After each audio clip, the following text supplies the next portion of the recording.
Let's rise for the Pledge of Allegiance.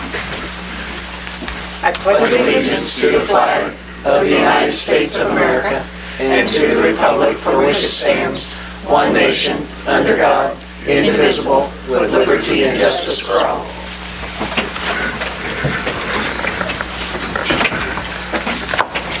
Roll call, please. Grund, Here. Boss, Present. Pipia, Here. Graham, Here. Hughes, Present. Fry, Present. Troller, Throm, Present. Barnes. Present. We have a quorum. All right. Before we approve the minutes, I just was going to ask Bobby that you made a comment at the last meeting, at the end of the meeting, and it got quoted in the minutes. Can you clarify that? Well, I have, surprisingly, or maybe not, for everybody here, they see everything we do at all times. And I have people coming in questioning me, and a lot of it had to do with, are you guys staying here late at night after the meetings? Are you guys here? Well, they're seeing somebody's cars here. Oh, one time we stayed and had cake after.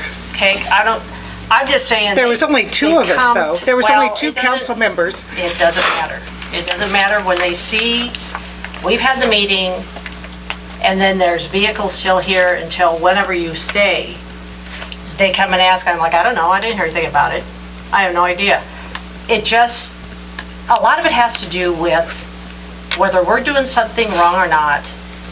They see it and they presume that there's something going on. And maybe it is, maybe it isn't. It was like that unfortunate incident about your street. You know, and it's those things that kind of build up that I hear about. And if it's not anything I know as truth, I'll squash it in a second. And that was what that was all about. Okay, well, It's about being transparent. Well, I think we're Completely. extremely transparent because all of our meetings are on TV compared to every other governmental agency. No, wait, I'm talking. In Marysville, the school board isn't taped, nor are the county commissioners, so we are extremely transparent. The other thing is, I do not count as a member of the governing body, and so if there's two council members and myself, that's three. That's not even close to a quorum. Got it. But it's like, what they perceive, I just try to stress to them, you know, you guys, whoever can have 4 people together, We didn't have 4 people together. whoever can have 4 people together, and that's it. If they see 4, it's not illegal. If they see 5, There it's was illegal. never 5 here. Never. Point in case, I'm just telling what I explained to them when they see something. But when they see an after meeting somewhere, having coffee or whatever together, Well, so you're saying Jason and Kevin can't go have coffee after the meeting? I'm just telling you that I'm just that asking I'll hear you. about it. I'll hear about it. I'm But not saying but I think you should explain to them that it's not a quorum. 2 council members can talk without it being a problem. And for you to make this comment to say there is a lot of backdooring going on and we need to squash that, that isn't, according to Webster's, it says it's devious or indirect, and that's not a good statement to that's the have. way it looks. That's to the not a public. good term to have in our minutes. So you need to be careful about what you say. People could interpret that as you're making an accusation. So we just need to be really careful what we say. Words are important. I think I've said that before. Anyway, but it is quoted as exactly what you said. Thank you. As you requested. Thank you. All right. So going on with the approval of the minutes, do you guys have any amendments? Oh, okay. Well, then I would entertain a motion to approve as presented. Move to approve the minutes of March 13th, 2019 minutes. Is there a second? Second. Any discussion? All in favor, say aye. Aye. Opposed? 7-0. All right, the next item is public comments on the agenda. If you are not on the agenda, you're welcome to come to the podium. You're able to talk up to 5 minutes. Give your name, your address, and your ward.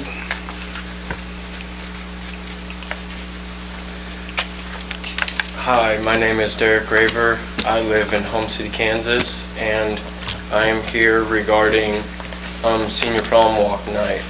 Oh, you're ahead of the game. Good job. I sure am. I was trying to figure out why you were here. Senior prom, okay. Yep, I am the senior class vice president, and I'm here to request permission for the Senior Prom Walk and the use of also street legal vehicles on the night of April 27th. And that's how we had it last year, I believe, street legal vehicles. Yeah. And what day is it? I'm sorry. April 27th. April 27th, which is Is the speakers on? Yes. In fact, when you hit it, I could hear it out there. April 27th, which is a Friday. I believe Saturday. I looked at December. No? I looked at, where am I at? Yeah, it's here. Oh, April First one. 27th. Go to the right month, Saturday. Okay, Saturday, April the 27th. And you want it the normal way, what is that, 13th to 4th or I believe. Yes. 13th Do to they go all the 4th? way to 4? You go all the way down to 4th or do you go to Do you stop 6th it? where Bosses is? It's Bosses. Bosses? Yes, So Bosses. 13th to 6th. Street legal vehicles, oh, and what time? Approximately 8 p.m. 8 p.m. And usually we have the police department, we don't have the Yes. chief here tonight, And but they we've- come and help. Before this meeting, I talked to the Chief of Police, Todd Ackerman, and we got the okay. Chief said he would help, okay. All right.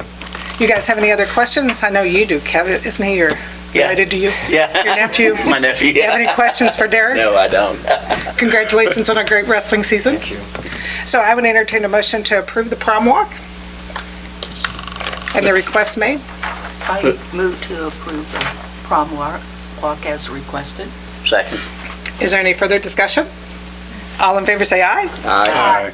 Opposed? 7-0. All right. Thank you for Thanks, Derek. coming early. Although I guess it's a month early, that's still early. Thank you. Thank you. Is there anyone else that would like to share? Okay, moving along, we will go to Kramer Oil. Chad, you're here? Hello, good evening. Hi. You were here last meeting, and we were going to see if we had any other offers on it. Awesome. offers. No offers, okay. And is there anything else you want to share? No, I do not. have Not at this time? Nope. Do you guys have any questions for Mr. Kramer? So he has an offer for that property for $50,000. If you want to accept that bid, if so, make that motion. I think we maybe ought to go into executive session and talk about it, the property. We Oh. didn't really get to do that before. There's not a provision for that, is there? Yes. Not for selling property, for acquisition. Well, for negotiations. No. It's not I'd have to acquisition, look. we own it. Well, I know, Yeah. that's what I'm saying. I'm just- Agreeing with you. Hold on a There's second. not a provision for it. I think there Just is to either. discuss personnel matters, Acquisition of property. deemed attorney-client privilege. We can't do that without the attorney. Right. Employer-employee negotiations, financial affairs and trade secrets of corporations, matters related adversely affecting a person as a student, preliminary discussion of acquisition of property, pari-mutuel racing, care of children, child, investigation of child, patients, and providers. Tribal state gambling, I don't see anything Nope. that specifically addresses that.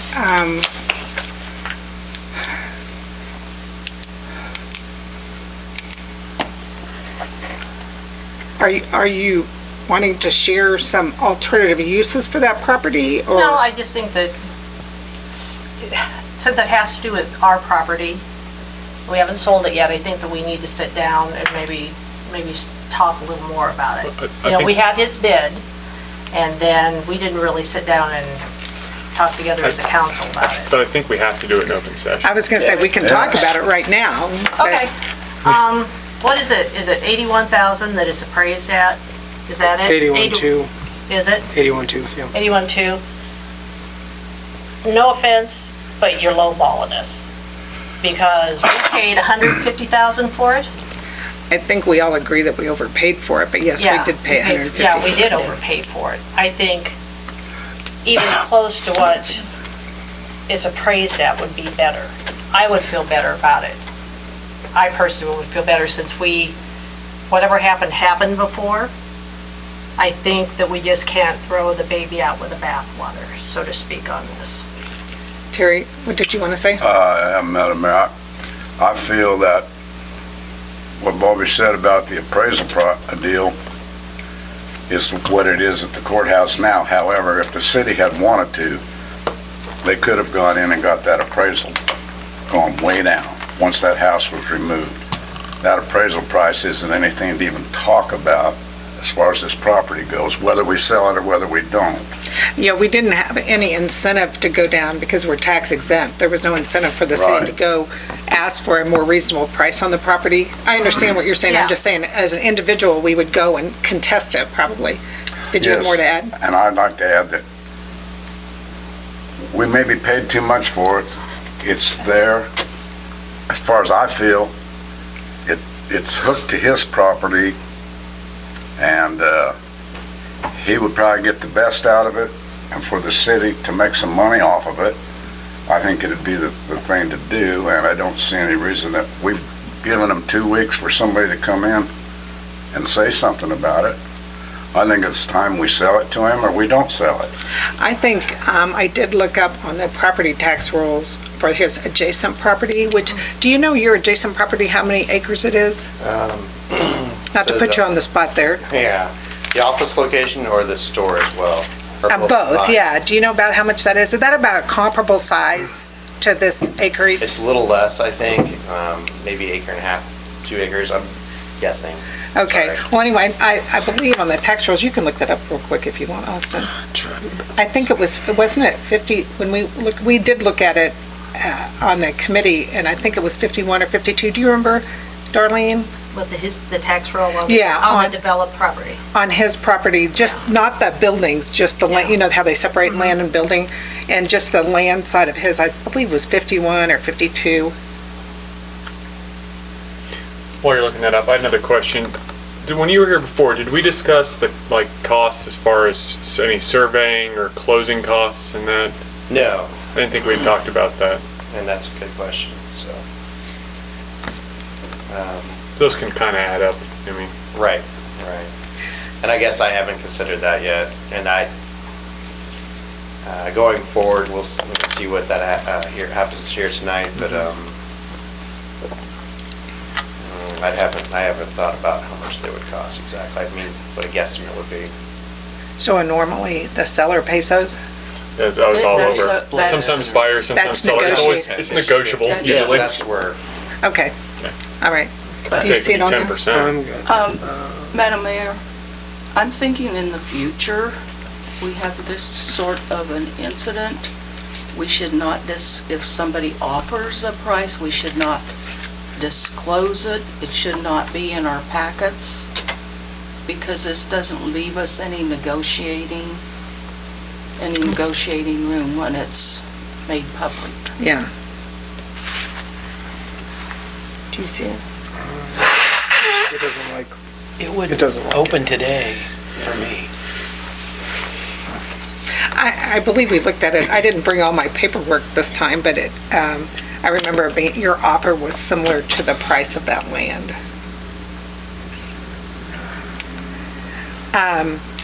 So I'll just be the devil's advocate to say it's off the tax rolls now, and so it would put it on the tax rolls. He's a good business owner. He has several businesses in Marysville we're grateful for, and he hopes to expand his businesses. So I think we should encourage that from an economic development standpoint. And I'm not sure who the property would be worth more than to him because it's adjoining and wraps around. And, That's, I mean, that's a problem. it's not. It's only got a little access and it kind of comes around. So And, you know, would you be more comfortable if maybe he pays the closing costs? Yeah, Bobby? we could pay for the closing costs if there's the survey to be done to Yeah, it. all necessary closing costs. How do you feel about that, Chad? I'd be willing to do that. Okay. I've talked to Rob Peschel this morning actually about site survey, and I think there's a drainage, easement. some costs and Yeah. a survey that backside. needs to be done there as well. oh yeah, the stormwater stuff is what he's talking about. You mean stormwater improvements need to be done? or- No, like if he's gonna do more than an acre worth of work, he'll have to do the storm. Oh, I see. Yeah, Oh, that's what you talked to Dave Richardson about that? Yes. Okay, And we're planning on doing that. 56,120. 56,000, that's pretty close. It's the land, yeah. Yeah, just the land, thank you, Austin. So with that being said, would you guys be acceptable to the 50,000 plus closing costs? My only real problem that I have with it, and I'd like to see you end up with the land, because I think that it would be the best thing for you and probably for the city. But my issue is that we've got a salt shed that we're getting ready to build with a lot of stuff sitting on that site. We don't know where to go with it. We don't have any other properties picked out for, we're looking into building a water shop. And I know that this was one of the sites that we were discussing. And if we don't have another site and then we sell that property to you, then we've got to either find some place to buy some other property or come up with another place to put it. Well, I don't think we'd want to put a water shop out there. That would I be know really it was one far of the away. Spots that was discussed just because we own the land. And we've had a problem trying to find land down around the other shop. I don't think that spot really makes sense for a water shop, but I'm just saying that if we can't find another spot. I mean, we talked about it for a dog park, and they didn't like the dog park, so I think Yeah, I'm all I in know. for a business, but Yeah. you guys, it's your call, so. I like to make a motion that we accept his offer and he pays the closing and survey whatever needs to be done. Whatever closing costs are. And we accept his offer. Is there a second? Is there a timetable to transact it, or you're not in a huge hurry? You don't need it done in 30 days or anything like that? I'm just, Well, once we accept his bid, it's kind of a done deal. okay, but I'm saying as far as, I guess if we're making the arrangements for surveys or anything, Oh, I'll then the take care of impetus, okay. Oh, you just I'm mean, just thinking- you want to make sure it's done on a timely Yeah, manner. Okay, correct. I was sitting there going, Okay. I missed your I point, sorry, just- Todd. Yeah, I didn't know where you were going. Yeah, so. sorry.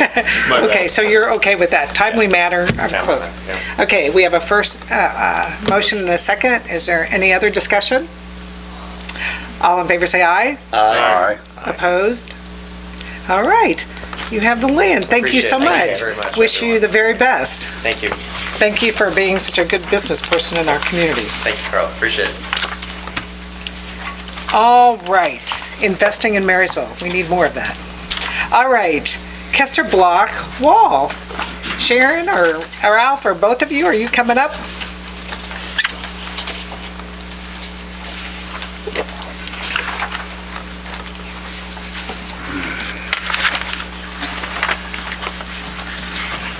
I'm Ralph Bolon with the Kester Block Advisory Board. And I'm Sharon Kessinger, and I'm on the advisory board and the Kester House Museum Foundation Board. And you want to say something? Well, I understand that you have something in your folders about this, so We have pictures, Yeah, yeah. pictures. just assume that you have read that and you know what we're here for. Actually, we're just here to answer any questions that you have. So your test is actually the ones on Center Street, right there? The ones that they showed pictures of? Yeah. These are your test areas? Yeah, Oh, good. that's the worst. Yeah, I was going to say, damage. they are the worst So- ones, yeah. And then once he finishes that, he'll give us we'll be able to figure out what the overall cost of the project is. How big a section is he doing? For a test panel, Yeah, from It's pillar to from- pillar or from one pier to the, it's the pier up to the next pier. up to the next pier? Okay. Yeah, including only one pier. And only one pier? Okay. So he's going to do one test panel, Right. okay. And then based on it, so you're giving him the worst one, and then Yeah. he's going to give an estimate about how much it's going to cost. Will he pick and choose, or would he have to do the whole wall? Well, I think he plans to, if we, when he gets through the test panel, to just keep going. And he'll go right on up to the corner and around the north side and back down. Now, the way I understood this, he's gonna do this test panel, so he's got somewhat of an idea how much time and labor he's got in doing one section, Right, correct? until he gets in and tears it up, and how many bricks he needs. And I guess we have talked about the bricks. We did find, we have, 350 bricks. There's 3,500 bricks. 35. Oh, I was gonna say, 350 bricks didn't seem like enough to repair that wall. I'm so- really bad with numbers, so, but anyway, he thinks plenty of bricks, because when he starts taking them out, a lot of them will be, go to pieces or damaged. If he finds ones that have a good side, he'll turn them around and use them, Oh. but, Will he repair the bases and leave that top? You know, like when I look at this, the top of it is actually the strong one and the base is the worst part. It will be repaired. They- Every bad brick will be replaced. yeah. And Yeah, every joint is going to be pointed, rigged. Cleaned out and done. We don't have the, no, what is it called, capitals on the piers in this project. They aren't, in terrible shape or anything. Right. So we're not talking about replacing them. It would be nice someday to replace them with stone. These are concrete. But if they're not in bad shape, we can go ahead and, I see Ben McKinley's gonna do it, so that's great, because he's done all the other brickwork yeah, he does really good. in the Yes, carriage he can house acquire and the new brick that we have, or Yeah. the used brick that we have. the used brick. All And all right. you're asking is for permission for the porta Yeah, that's the only thing I potty really to wanted be to on ask the- you, on the or yard. this. Well, it's good for us to know, because when people ask us, what are they doing on the brick wall, we can say they're repairing the brick test panel and hopefully carry on. So Yeah. it's always good for us to know what they're doing, so. I have a That's the idea. question for you folks. If this gentleman's going to be doing this work, have you taken into consideration where he's going to start and what have you with this highway project that's coming through? Is that going to interfere in any way? We hadn't thought about it. I don't. Pardon? We have not talked about it, no. I don't- believe that I you ought to can't- work something out with him about that, where he's going to be able to work while they're working too. Oh, I think he will. It's just something to think about. Right. If all of a sudden you have him tied up because of the traffic deal, well, To be Okay. aware of it, yeah. Daniel's going to share later about our C-CLIP project, but it's going to be bid in June and they're going to start in August. Does that sound right? Hopefully, August. or before. Do you know where we're talking about? Do you think that would impede his work?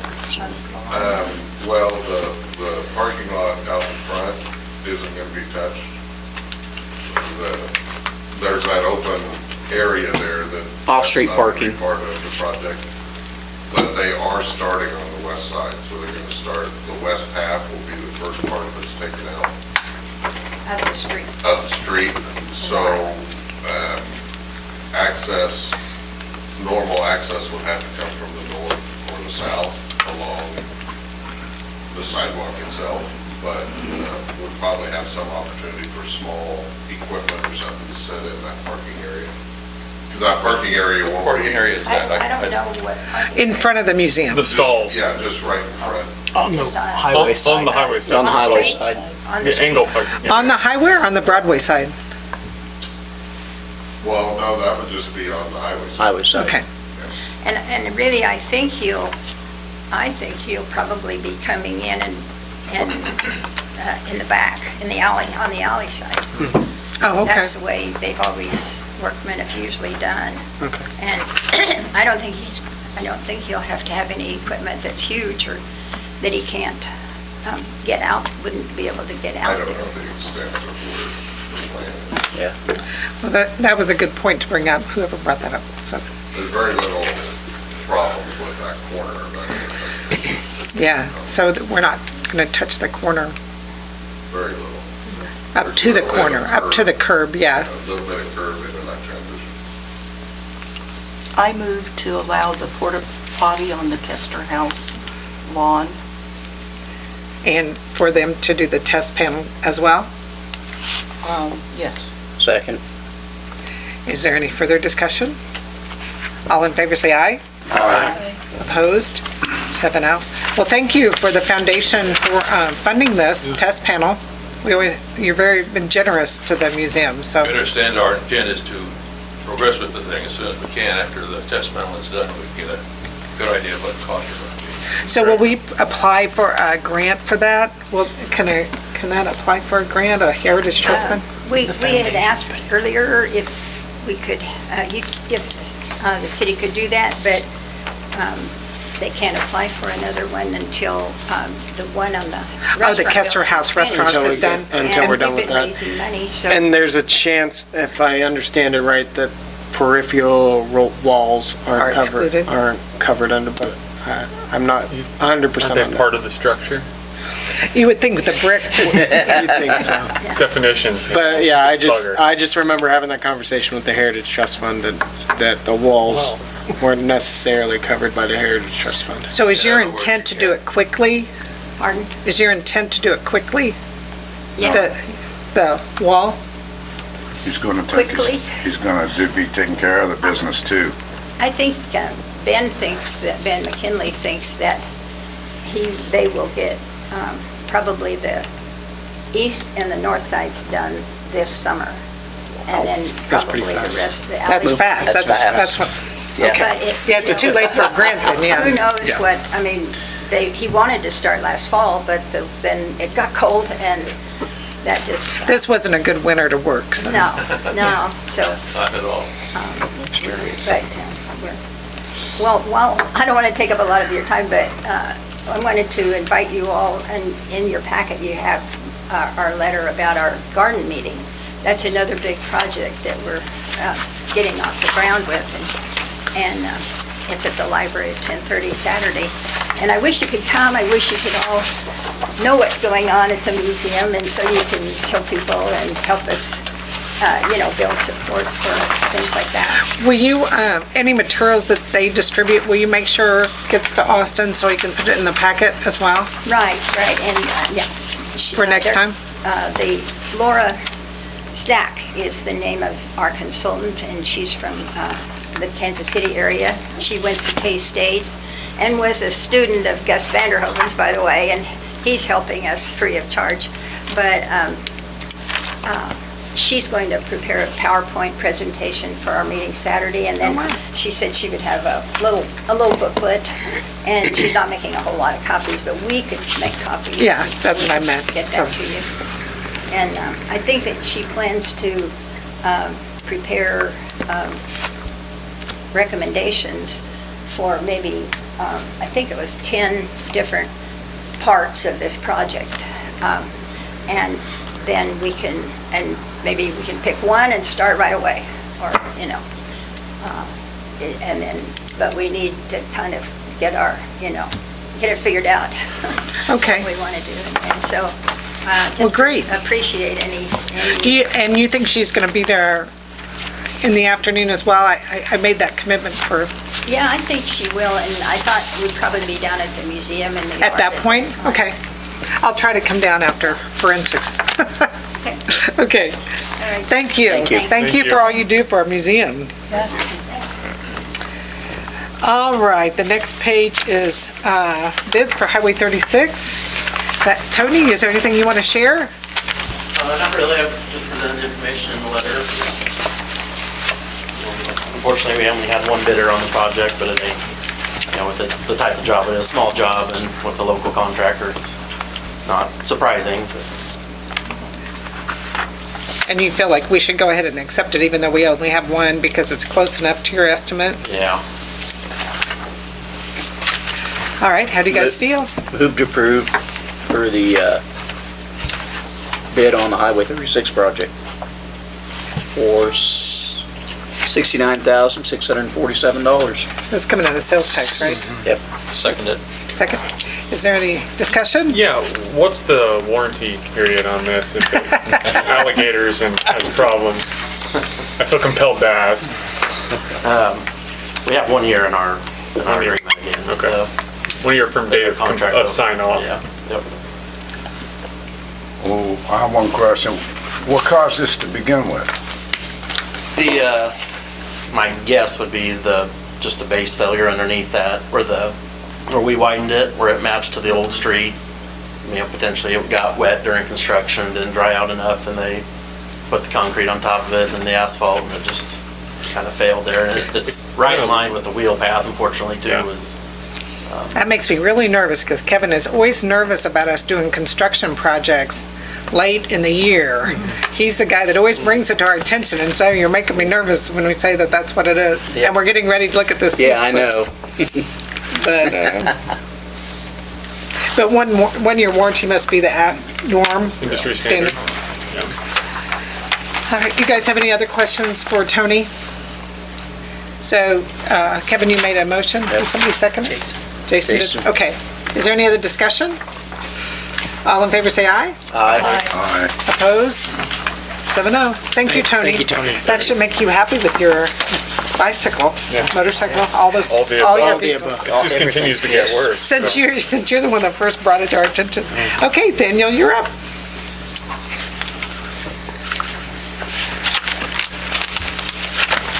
Well, appreciate the opportunity to be up here this evening. Couple things I wanted to do. We had a good discussion. There were some good points that were brought up in regards to the last time I was up here, some particular issues with the intersection, but we'll come back to that. So what, and I apologize for some of the lateness of this, but had two components on the South Highway 77. Did everybody get? Yeah, I put them around and they're all the ones highlighted.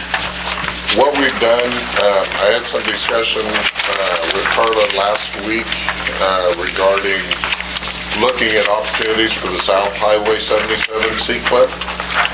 You may remember what we talked about last time was to do the complete project all the way to the railroad bridge. And I did do a little bit of modification in that when I went back through. I lowered some of the design costs and some other things.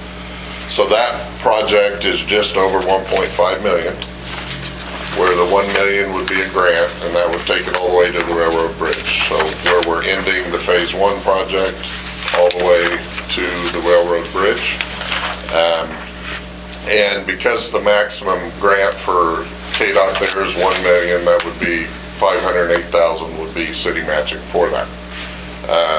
What Mayor Grund had asked me to look at was, and you may remember last year when we talked about this, is what would be the cost if we only put it through the Jackson Street intersection? Okay, and so that's what option number 1 is, what I sent to you, or what you have in front of you. So that's about a $900,000 project. Now what comes into that are two components. If you look down below the cost share scenario, the non-participating portions of $102,600, that's basically comprised of two different things. That's the soft costs, that would be legal, other thing, advertisements component, and right now that's a $15,000 number, and that is high. I mean, that should be high there, but that's a non-participating part of the KDOT. The other $87,000 of that is the sewer work. This is a pavement restoration project, and utilities are not included with that. So all the sewer work that we have in that project that would take it through the Jackson Street intersection, that right now is included in that, and that would have to be city-owned funds with that. So that's how we come up with $102,000. Now, KDOT's portion, the city is required to match a minimum of 5%.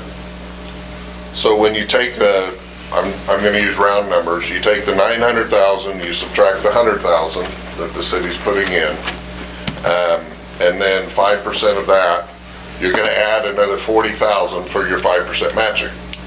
Okay, so what that is, that takes you through Jackson Street intersection.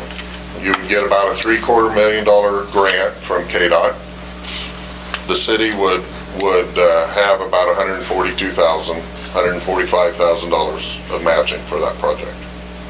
And you said that's just through Jackson? That's just through Jackson. Just through Jackson. What I would suggest, and I just brought this to you so you can see the difference, what I would suggest is if we want to do a shorter project, which is fine, I would suggest that we extend that far enough south that we get the full million, and you're really only going to be probably another $10,000 extra.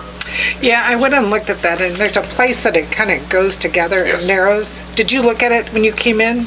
Yeah, I know exactly what you're saying. So I was saying, I will confess though, after talking to you, I went and drove it, and that stretch from where it goes together to the top of the bridge isn't in great It's shape. bad, yeah. So, but the other flip side of it is that, it's $500,000 out of the city's pocket. If we, do you think it's likely that we could just go to Jackson and then have another C-clip to finish it, or very unlikely? Honestly, no. I don't think you'd get additional assistance with that, and I'm only saying that unless we have a complete budget change. Getting 2 phases on one project is pretty gonna be good. very good. So, that area from that, we don't have any utilities there, right? No. After Jackson? Once we go by Jackson, there's no city utilities. So, just in theory, the difference between the 508 and the 142, that $350,000, could we fund that from where, if we could max out at the million from where it goes up to the top, could we fund that for 350 on our own? Or would it be more than that? So, there's no utilities. Potentially.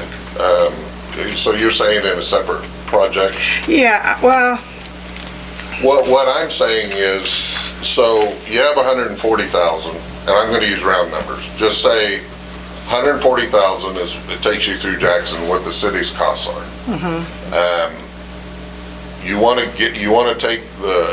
another $250,000 from KDOT, and you have to match 5% of that. So that's gonna be another 12.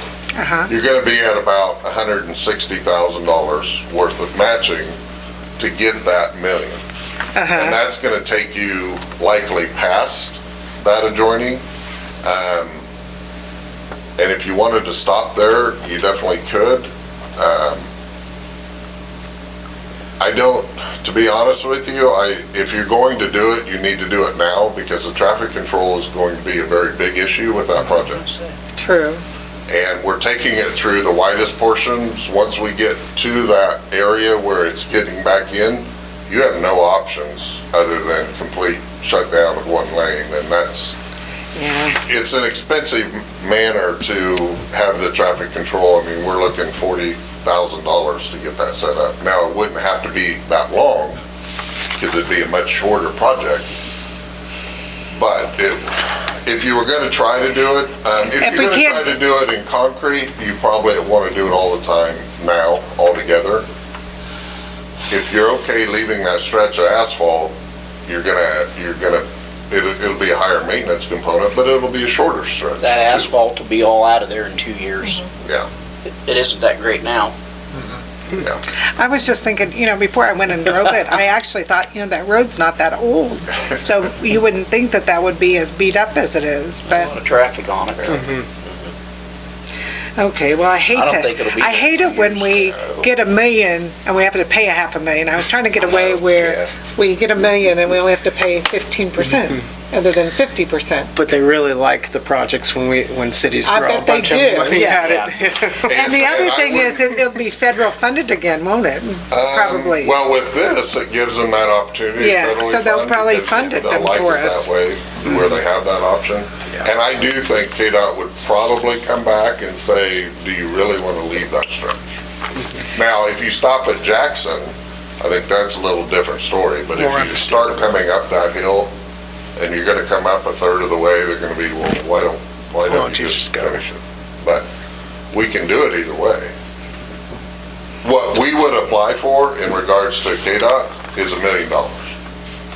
And it could be, we're doing all the way, or we're gonna maximize the grant. They may come back to us if we only do the, 160 matching. They may come back to us and say, we might do it if you extend. We can do it either way. Whose is that? Is it the city, truly the city's? He only went up to where KDOT says our line is. It's right north of that abutment. And the KDOT. It's right at the bridge, right? There's a line right there. It's at the bridge. Okay, that's why I was curious. Yeah, through our walkthrough last year, we went back and forth on that, and they verified that's where it is. That's where it is. Okay. Because they were like, well, KDOT's maintaining that, and Well, yeah, that's why I was There's still- asking, because all the time, you know, even before the elevated bridge was in, starting at Jackson, it was KDOT's to the south. and they're still doing that. They're still maintaining, I think the trucks still go through there and do all that stuff. But it's technically ours. So this is, just to clarify, this is 2021? Well, So- we would need to talk about timing. The earliest would be 21. There. This could be for 21 or 22. Okay, for so it's fiscal. 21 is like 7/1, 21, is that when it starts? 7/1/20 20? or 7/1/21. That's the fiscal year. Yeah. KDOT's, well, if it's federal, it will actually move into October 1. But right now, we're planning on So at 2021 to 2022 is 7/1/20 to 7/1/21? 7 is June 30th, 21. 21, even though it says 21, No, 22? 22, sorry. So it's 7/1/21 to No, 7/1/20 20, to 6/30/22. it's 2 years? Yeah. Yeah, they there- could put this- us in either one of This is a call for two different fiscal years. Okay, that, I understand. I was like, So we would have to pick one. So we could either do the 21 or the 22. If we talk about a second application, we'd have to do the same thing. Which one are we going to apply for which? so we would pick the year we wanted it? Yes, we would need to put it on the application that way, yes.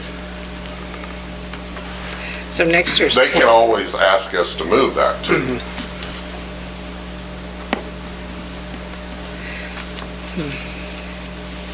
I'm just thinking from, say we have $1 million funds every year. This year, we're doing, the majority of our money's going to the C-CLIP project. Right. If we can drop in and do some street work The following year, 21. and then go back and pick this up in 2021, it'd be perfect, because at least we're doing some residential streets in 2020. Right. And I guess thinking about dollars, how those No. would go through. I see a lot of streets in town are getting terrible. If you apply for $21, okay, all that means is you could bid it July 1, 2020. Yeah, true. We could move it to have towards the end of the year and your funds. We don't want it, we don't I don't want want it. it in the in winter. No. Bid it at the very end of the year, so it starts in spring. That's how That we would need to be bid. the opportunity. So that would be spring of 22, That would be spring of 21. spring of 21. yeah. Well, that would be good, because then And we'd then have that 20. would mean you would have engineering costs up front that you would be responsible for In 2020. in 2020, and then your big match amount wouldn't come until they bid it at the end of 2020 or early 2021. Okay, Just so you can think about time. okay. Well, as painful as it is, I think we should do the whole thing for $500,000 and try to do it in 2021. What do you guys thought? That's where I'd do. And it's done all the way coming into town, and Yeah, because I'd hate to have Hall Brothers come in and tear that little piece out and repair it, because they're gonna, you know, just to keep it but to be asphalt. honest, I thought it would probably look good, and it looked bad. I was Yeah. like, you probably ride your bike, so you notice it more than I do, but On run on it, and it's breaking up bad. Yeah. But like you said, there's a lot of places. This winter's just been awful on Yeah, the it's been pavement. terrible on the But you streets. hate, I guess you hate to have all our highway done and have this one portion that Yeah. looks horrible. Yeah. So do you guys want to make a motion to apply for the C-CLIP for the 21-22 year for the $1 million? Option Option two? It'd be in 20, wasn't it? It's $21-22. It's fiscal 21, 22. Okay. Does someone want to make that motion? Move to apply for the C-CLIP, correct, grant for City of Marysville for the 21-22 paving improvements on South Highway 77 To the railroad bridge. to the railroad bridge. Is there a second? I'll second it. Is there any further discussion or questions to Daniel? Madam, I want to, we're going to the bridge, is a bit that they might be able to include some diving boards. That's a thought. Well, I'm thinking about that. Yeah. We're not going on to the bridge, though. Well, right to the bridge. We're going to the just right bridge. for the diving board. Maybe you want to sponsor that, donate that. I'll think about that. All right, we have a motion and a second. All in favor, say aye. Aye. All right. Opposed? 7-0. Okay, we got that one done. Now on to the intersection, Now the interesting one. the more difficult one. We did do a little modification on the layout. Effectively, on the north side of the highway, you might remember we were very angled the way that we brought that in. Now we have a little S curve that will make somebody coming in, they will be fully perpendicular as opposed to kind of parked at an angle. That did add a little bit of need up farther north, so it added a little bit of cost to there, but realistically, that's what KDOT would want that to be. This current one, Right. not this one. Right. Okay. Right. And we also added the bulb out conditions as you were. One on the very southeast corner of the intersection, that's more for extending out for the pedestrian components and like that.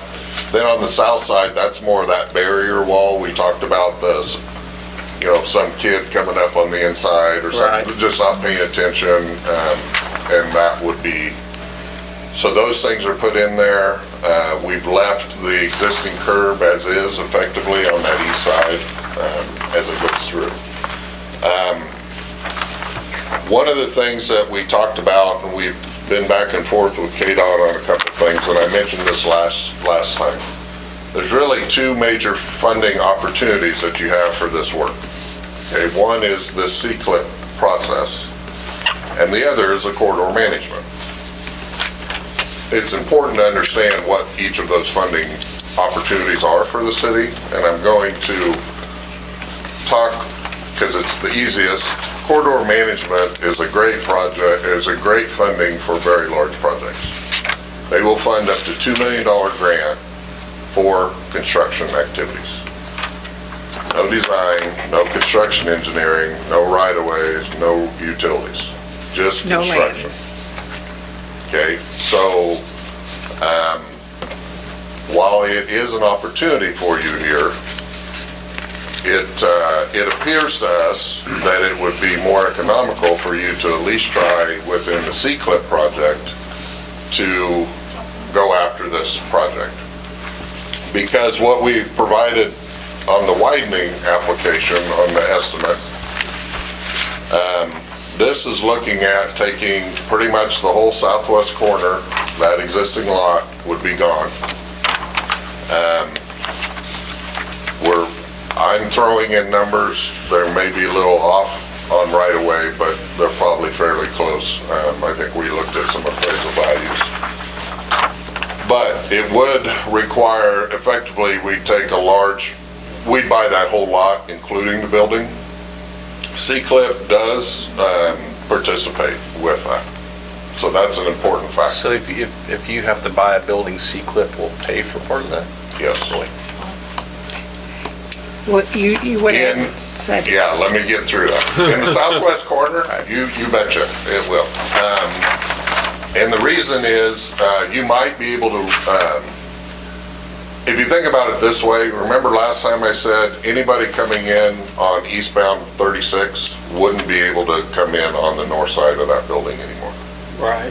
Okay, so, and we're also pushing a lot of stuff closer to that building. The access on the east side of that building, we effectively are gonna make that an inaccessible lot, is what that's almost going to do. So that's a functional building, it'd be a relocation. How are we gonna do that? So we pay fair market value, then that's another whole process for them, obviously. But they will participate, and so that 5% match is part of that. I mean, that would be your match portion of that item. So very similarly, in what we talked about before, the few modifications on the north side, the curve, the bulb outs. What we come down to is that's about a $900,000 project, including the right-of-way acquisition number that I have in there. And that's an approximate appraisal counting numbers I think we could find. So if you look at the box below that, once again, you're gonna have the normal non-participating 15,000, and that may be a little closer on this one, because it's gonna be a little bit more involved up there. The KDOT's participation on that would be $842,000 of grant. The city share would be approximately $60,000 to do that widening. This is the complete shift over, okay? Now, let's say that the city purchases that area and we need to get rid of that building in total for whatever reason. The second box is, well, let's say we have an additional $60,000 that's put into that. So that's where I come up with 100. It's an additional 60 to take care of what we need to there. And that should be a high number. But that additional 60,000, you as a city would be matching 5%. So it's an extra 3,000. So that's where you go from 59.3 to 62.3. Okay?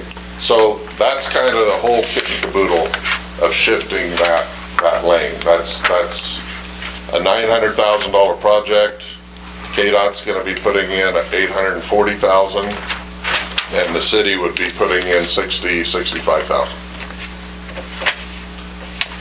So one of the other things, when we're talking about this relocation, with right-of-way, those types of things, I know there's been discussion of the property to the southeast. That is a potential for participating with KDOT. However, where the Chamber of Commerce building is? No, that's The other side. Oh, on the other side. That could be a participating factor, but there's a couple things that really scare me, and I know in discussion with KDOT, and I know in discussion with Austin and Mayor Grunt. That building likely it's right now is not historical, but once we put federal dollars into it, which this will be federal dollars, it will be evaluated to determine if it is. My guess is it will be. Okay? So, how do you look at that? If there's federal dollars involved in it, we will have a fight to do anything with that building, quite honestly. So the only way that the city can do anything is to outright purchase it yourself and tear it down. That's the only way it will work. Now, why am I bringing that up? This is a $900,000 project that we just talked about, shifting the lanes 15 to 20 feet. Displacing probably an entity right now that's utilizing that southwest corner. If you take away what we're already doing, a major part of the intersection work for the highway intersection in the Phase 1 C-Clip. If we take that, we're already doing that, and we start looking at if that building were to be gone, there is an amount of work that would have to happen there, but quite honestly, by itself, it's not a very extensive project. It might be a couple $100,000 max for that project to occur. It might be 300, but all we're really doing is we're gonna have to do some fill areas, and we'd have to elongate that radius as we come through, similar to what we're looking at here. But the actual project, the construction aspect of that, we might need to do a couple ramps. We're gonna do some sidewalk. It's not a very extensive, because we're already taking care of that in the Phase 1, the majority of that work. In your corridor management, it was a $900,000 project. Majority of that is taken care of already, or will be, with the Phase 1 project. So, the reason why I'm bringing that up is that may come down to a $500,000 project with buying everything, demo, construction, everything involved with it. Why that's important, KDOT would probably go from $850,000 maybe down to $300,000 participating, but the city would be probably upping your amount by $100,000 to $120,000 but it would be done. And we do not have to have, in my opinion, we do not have to have that decision made today at all. What I would suggest is if you want to look at the intersection, and we did talk about doing 2 applications, we put this application in. And in the meantime, typically what happens is mid to late May, we'll have a walkthrough with KDOT. And in the meantime, we can be talking with KDOT. You as a city may need to do some additional thinking about what can happen. We might be able to, if things could come together, we might be able to modify this and say, we want to go down to this because we're going to take care of this southeast corner. But the application would go in like this if we so decide, because there's no way we can make any decisions the other way. Well, as of yet. both ways we're having to buy property that we don't have that in agreement with. Right. So by going ahead and applying for this bigger number one, it gives us the opportunity to go down, although the KDOT dollars will go down, but our cost goes up. The city's costs So will it's- likely go up. Yeah, so here, assuming the worst case scenario, our cost is 62,000, and you said if we do the southeast corner instead, it could be up to maybe 200,000 by the time we have By the time. buy a demo and have our percentage. We would have to do enough demo on your dime, as the city's dime. You'd have to do enough demo that somebody could come in and say, well, you can fix that. Say what? Oh, you're saying we could demo part of the building and then see You could demo enough of it that it's safe to leave for an amount of time, and that somebody, Kansas State Historical, can come in and say, well, I think you could fix that. Well, the roof is gone. Well, you could build a new roof. Well, the Interesting. wall's gone. So you could do a partial demo and then have C-Clip come up and pick up something? It would be an issue of safety, of what could we do. That's an interesting scenario. It's an interesting But scenario. realistically, 200,000 is what you're gonna probably need. Yeah. Have we looked into that? Those buildings all have separate outer walls. I believe Yeah, separate outer walls, I mean, the 2 buildings are the this. interior walls, Well, I'm thinking mortuary has their own separate, they could be a standalone building without. there's probably a shared wall. no, I talked with my structural and we went through pictures and different things. We believe they are separate walls. So one was built and then the other was Yes, built? and That makes me feel better. I didn't know this, so I learned something.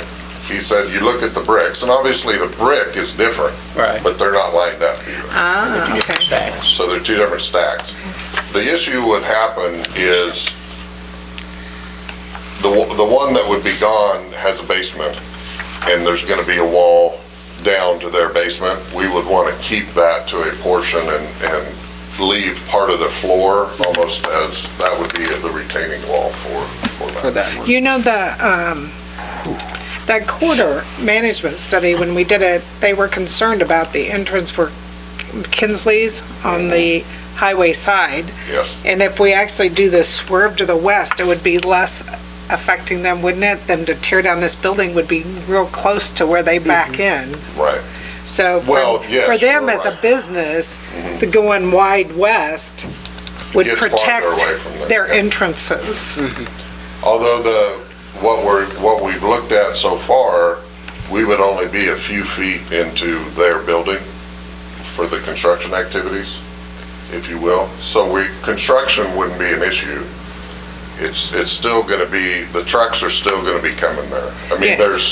I understand what you're saying, Yeah, I don't but they're know. gonna come right out here, and if they're enter here at the mortuary, Right. I'm just saying if you cut them off here, it's gonna make it a little bit more dangerous for them. Well, it's an easier slope coming through. By For the the time they trucks? get to there, they're still gonna be, whether they come up like this, or Yeah. whether they come here, they're still getting to that point Okay. at about the same.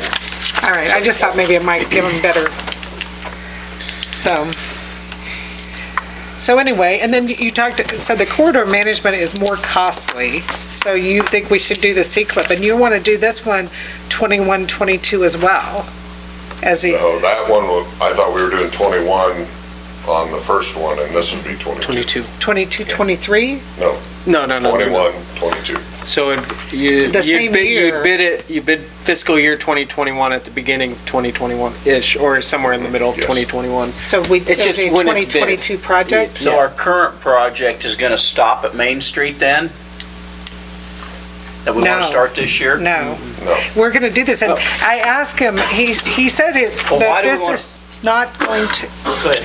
well, I asked him if we could postpone some of it to be included in this, and he said he didn't anticipate ripping anything up. Go Yeah, ahead.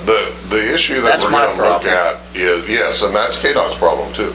They do not wanna rip stuff out. Especially 2 years old. Right. What we're looking at on we may have, and I will tell you this, the second option, and I'll just say the southeast option, very little even conflict, because everything's already set up that way. If we do the widening, there are some areas of curb and gutter that we probably try to save in the phase one, and just try to do the best we can of not spending money now that might have to be.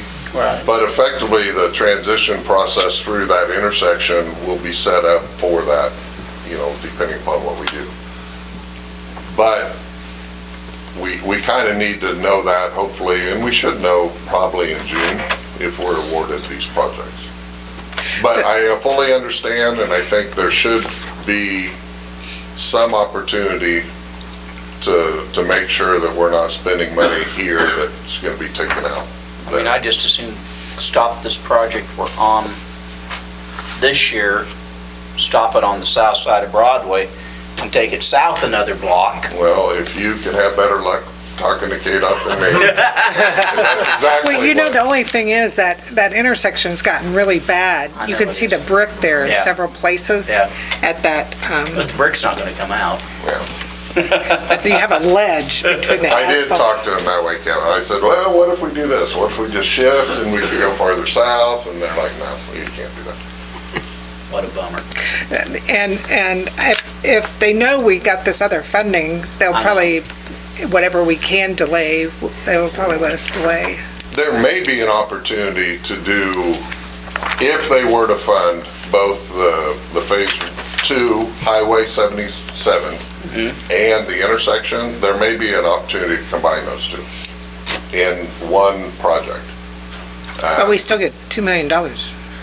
Well, we would only get the amount here, I know, of but whatever. we don't lose, Combined meaning they'd be still two separate projects, but done at the same time. They likely could be bid, well, would we, no, I take that back. One's a GI, one's a PR, so, but they could be bid and probably tied together for the lowest of the two Right. together.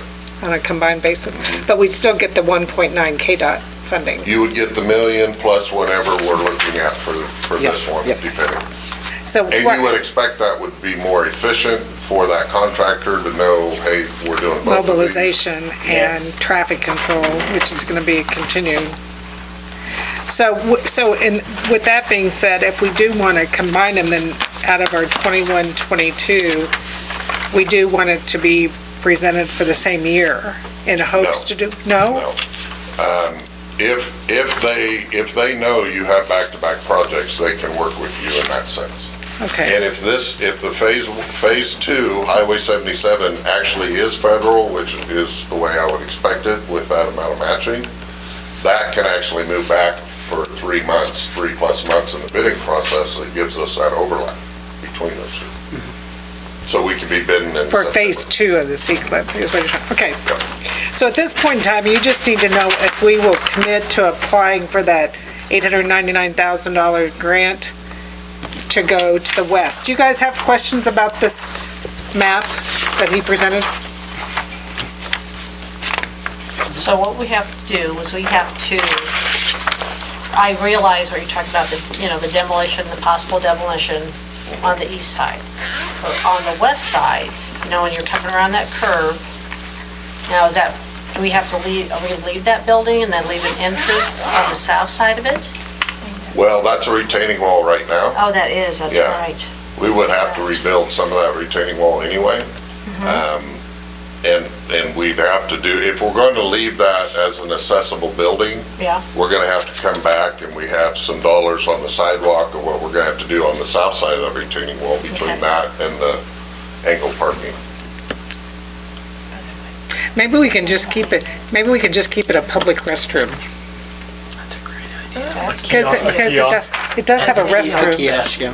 I mean, it does have a restroom in it, so if somehow we could get a public, On the south side. And some kiosks.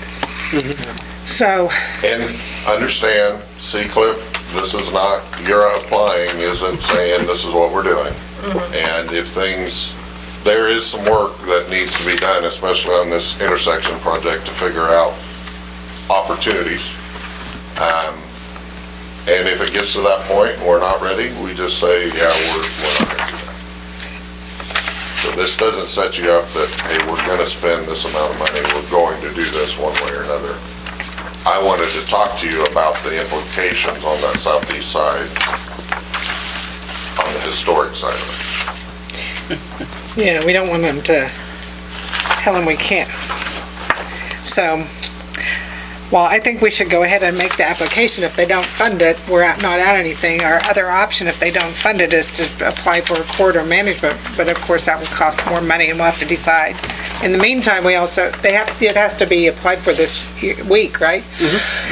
And it also gives us opportunity, we probably need to find out about purchasing those properties. You know, if and how, when, what, how much. But at this point in time, he just needs to know that we want to go ahead and apply for the C-CLIP for 21-22. Did I say it right? Okay. So we apply for the big number with us paying less. If it changes, they'll I'm sure he can convince them to give us $500,000 less than we initially applied for and let us pick up an extra $200,000. So with that being said, of course, I'm going to point out again that if you take that $500,000 and you add it to $200,000 to it, you know, it's going to pretty much wipe out our streets for that year, unless we go into debt, which we can go into debt if we need to, but just want to point that out. So with that being said, if you guys are in agreement, I would entertain a motion to go ahead and apply for the C-CLIP Geometric Improvement Project for that intersection. I so move. Is there a second? Second. Is there further discussion? All in favor say aye. Aye. Opposed? 7-0, all right. How exciting. Well, thanks for bringing this to our attention. I told Daniel on the phone, I was kind of blindsided. So last week when I was gone, I figured he was just bringing the C-CLIP Phase 2. And so when I'm watching it on the TV and he starts talking about this intersection, I said, where did that come from? So he caught me off guard on the intersection, but I guess he caught everybody off guard. And all of our puzzled looks up here like, Yeah, so what are we talking about? So thank you for all your hard work, and I hope it comes to fruition, and our biggest problem is finding the funding for it. How about that? And Austin, I told you I was gonna bring those. And you forgot. I forgot them. Bring what? I had 24 by 36 for the layouts of Phase 1, so you could put them up. They're gonna be in Wichita tomorrow. I'll get them. So if somebody can grab them from there, I apologize. I'm not thinking the best. That's right, he's not feeling the best. We're just glad he made it up here to explain all this to us. So what he's talking about is we're gonna have some displays right out here of C-CLIP Phase 1 for people to come in and look at. So when are we gonna have like a joint or a town hall meeting to explain traffic flow? I would say, after the letting and we know who the contractor is, so we'll have an opportunity to have some. Have them involved. Okay, At because least some discussion, whether they're directly involved or not, at least have some discussion with them, so. And if we need to do something earlier than that, we can, it'll just be a little bit. Yeah, we just need to give them the heads up and, you know, they probably have no idea how much it's gonna affect traffic. But it will, It's a big one. yeah. I have a question for you. Yeah. I know this project's slated. How hard is it to get a fall project moved to a spring project? Actually, if we wanted, on this one, since it's federal, we could request they move it back to September letting, which would push us completely into 2020 for construction. this is federal, so we could do that. The You're only just reason worried I'm about saying- temps? I'm worried Temperature? about temperatures.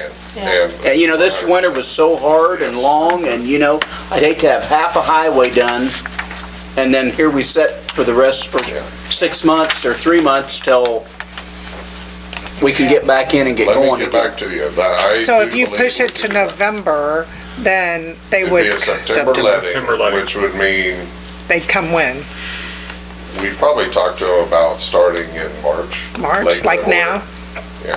I'm fine with that. You're better with I'm that? better with that than I am going into winter. Let me confirm on that. Since we just had to spend $69,000 to fix a patch. Right, Kev? Yes, yes.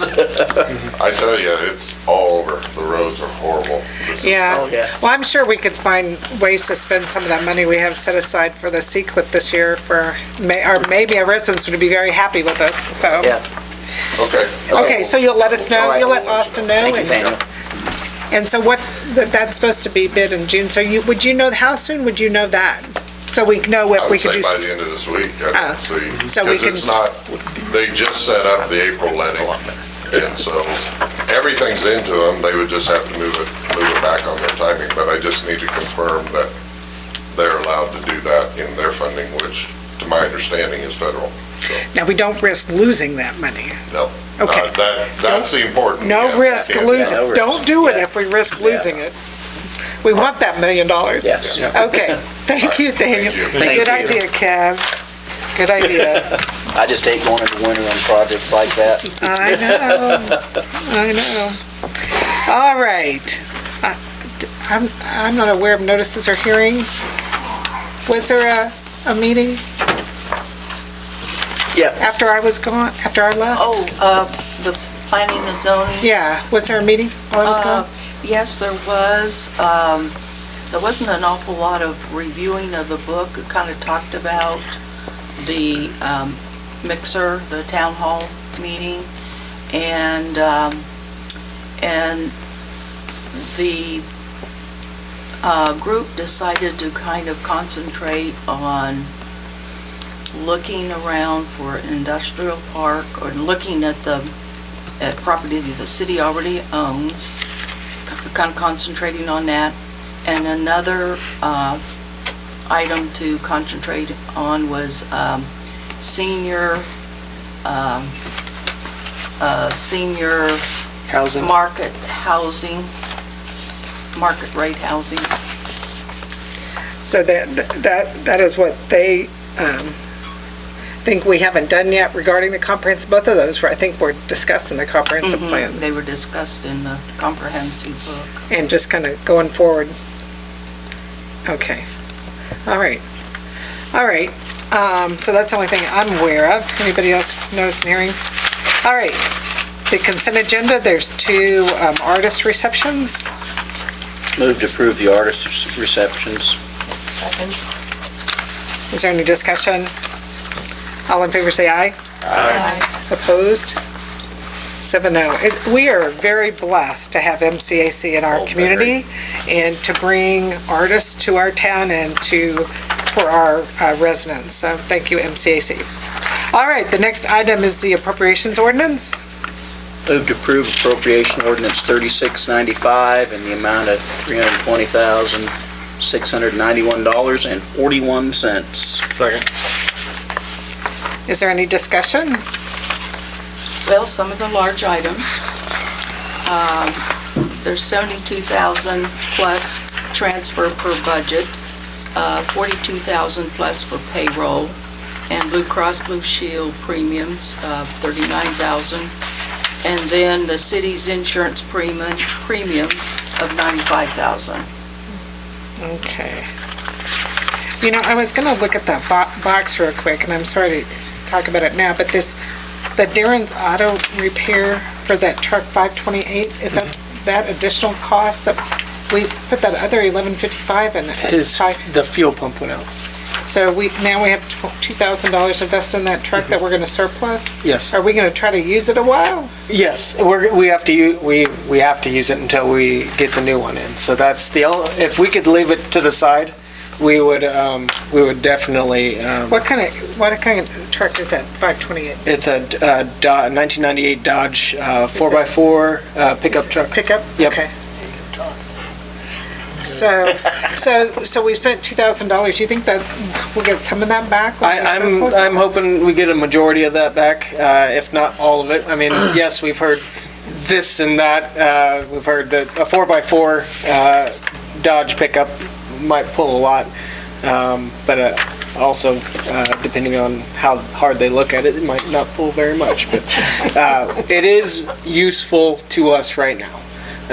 That's the only And we reason. had to have it up and running? Yes. Okay. Yes, we are using it. It is valuable to us. Okay, and then that other pump expense for truck repair plans, is that a different vehicle Let's see. right there? I didn't have a chance to look at the box. Gaskets. That was one of the, that's the new dump truck, 4003 or something. Oh yeah, one of the street trucks. That's a It had a Yeah. power steering and a something else. That's something Winter we're was not good on our street trucks. I'm sure it wasn't, I'm sure. And the last thing I ask is, did EMC give you that new bid with lower deductibles? Oh, I should preface this by saying, so when we got an EMC bid, and I don't know who was on council with me at the time, could have been you, Todd, when we increased the deductible to like 5,000 across the board, because we hadn't had very many claims, and it made sense. Now, I wanted to reevaluate that that's still a wise decision. So Cindy said that they require the 5,000 on water and sewer claims, so the only thing would be on property and liability. So did she give you that new estimate? She did. There's not a lot of difference, but they didn't go back and redo that. She said it'll cause because we came at him at the last minute and we didn't do it like we at the beginning when she bid it, then the underwriter isn't real happy about it, but wouldn't go back and redo it. So it's not a lot. So we need to do it next year. We need to, yeah, really, we do. Okay, well, we just, I will tell but you, I did look at the claims. We just got that bid though, right before the meeting. Right, but they approved it at the meeting, so I called her and said it was a go. That's why. Had we not done that. Okay. I will tell you, we've had 3 claims that we could find. At the 5,000? Yeah. That we had the 5,000? Well, one of them was, I think, the 2,500 yet. And then the other 2 were the 5,000, and they were small. I mean, they weren't a lot. We didn't go up to the deductible on them? Oh, okay. Well, we'll try to remember to do that next year when we bid it, ask them to bid it both ways, so that we see if it makes sense. Because EMC is a huge expense, although when do we get the dividend back? It was lower. They did lower it this year. Yeah, 96,000, but when will we get the dividend back? Like in May? Is that usually when they come? Yes, And that is correct. historically, it's been like $20,000. It's substantial. Right, absolutely. It just depends on what the claims are, so. Absolutely. All right, those are my questions, sorry. Okay, so we have a motion and a second. Does anybody else have any questions? Roll call, please. Moss, Yes. Pipia, Yes. Graham, Yes. Hughes, Fry. Yes. Schroeder's not here. Diane's coming. Oh, here she comes. Yes. Are you coming to Slow, sit? Stealthily. You're coming to join us? 18. I gotta write it down. Come on up. Oh. I'm sure they'll Rom. share. Yes. Barnes, Yes. This meeting starts at 7. can I ask her? I would just skip over her. Just skip it, because Yeah. it's gonna go, okay. Yeah. 7-0. 7-0 at this time? Yeah. And now Diane arrives at the table? Yep. Good to see you. All right, city administrator. All right, first thing up, I present this kind of early on in the year. At least I feel it's a little early to start thinking, but talking about hiring seasonal employees. But our employee pool has been hit kind of hard. Some temporary losses in our employees' health and all that stuff. So I'd like to start advertising for seasonal positions for streets, parks, and water and sewer. Like I said, we've had some issues arise, and we got quite a few jobs that need to be done. the goal is to hire 2 seasonal per department, so 2 for streets, 2 for parks, 2 for water and sewer. So that's 6 seasonal, and the idea, and as I understand it, we tried to do it in the past, but this is really one of those years where we would utilize, just because I hired you for water and sewer doesn't mean I'm not going to put you on the streets or put you on the parks when we need you, to get all these priority projects done as much as possible this year. So I'd love consensus of the council to just go ahead and start seeing if we can pull some applications from people.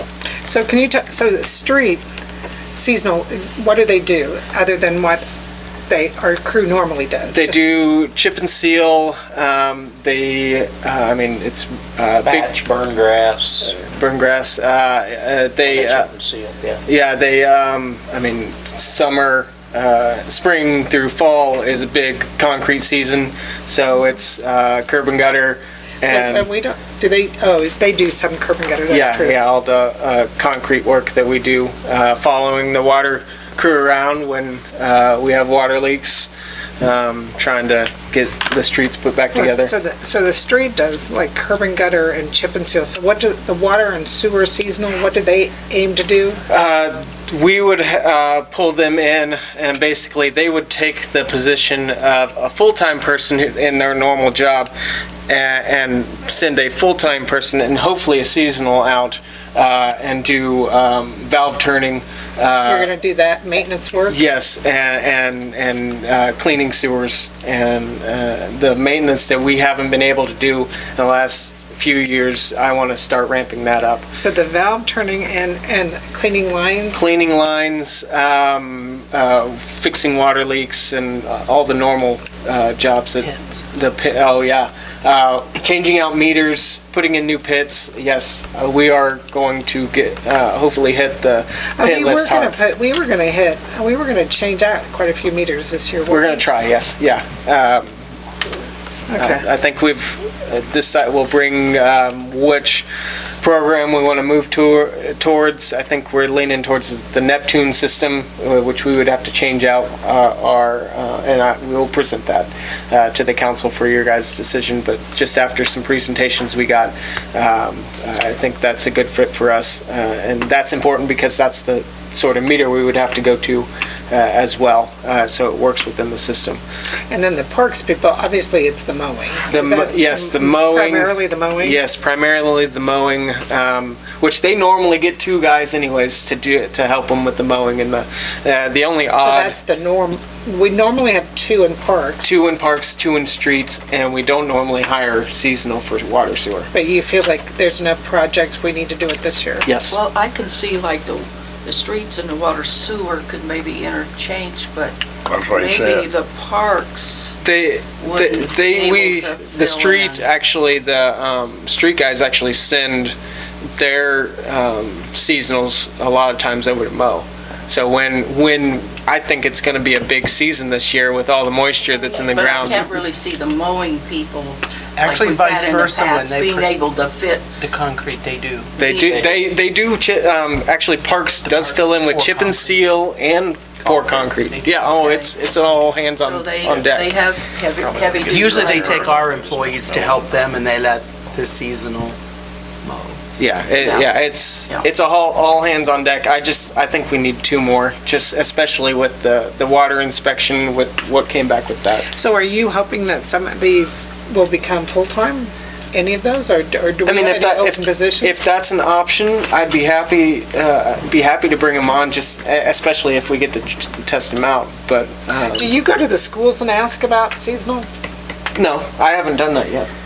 I was just curious. They It have seems to like be it'd be. 18. They have to be 18? Have to be 18. So it'd have to be a senior or a junior? Yeah.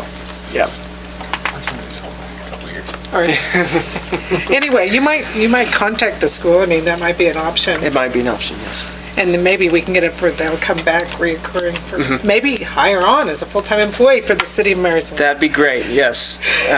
So if there are no questions or concerns about this, Is there a consensus of council to go ahead and Yeah, hire yes. 2 for each department? All right. Thank you very much. Next one up is the CIPP bid. We had 2 bidders. We normally have 3, but Midlands had a job, apparently about the size of Marysville's, that's like right in the next town. So they didn't feel like bidding would be of best interest to them. So we had 2 bidders. One was a newcomer, because I think they bought out somebody else. And then the other one, Insituform, is a normal bidder for us. Insituform came in at the low bid for the City of Marysville, $298,333.50. And that's an overall linear foot cost of $23.61. Last year we actually hit a pretty good number at $20.84 a linear foot, but that was because Midlands, the winning bidder last year, had a project right down the road, so we got lucky on that.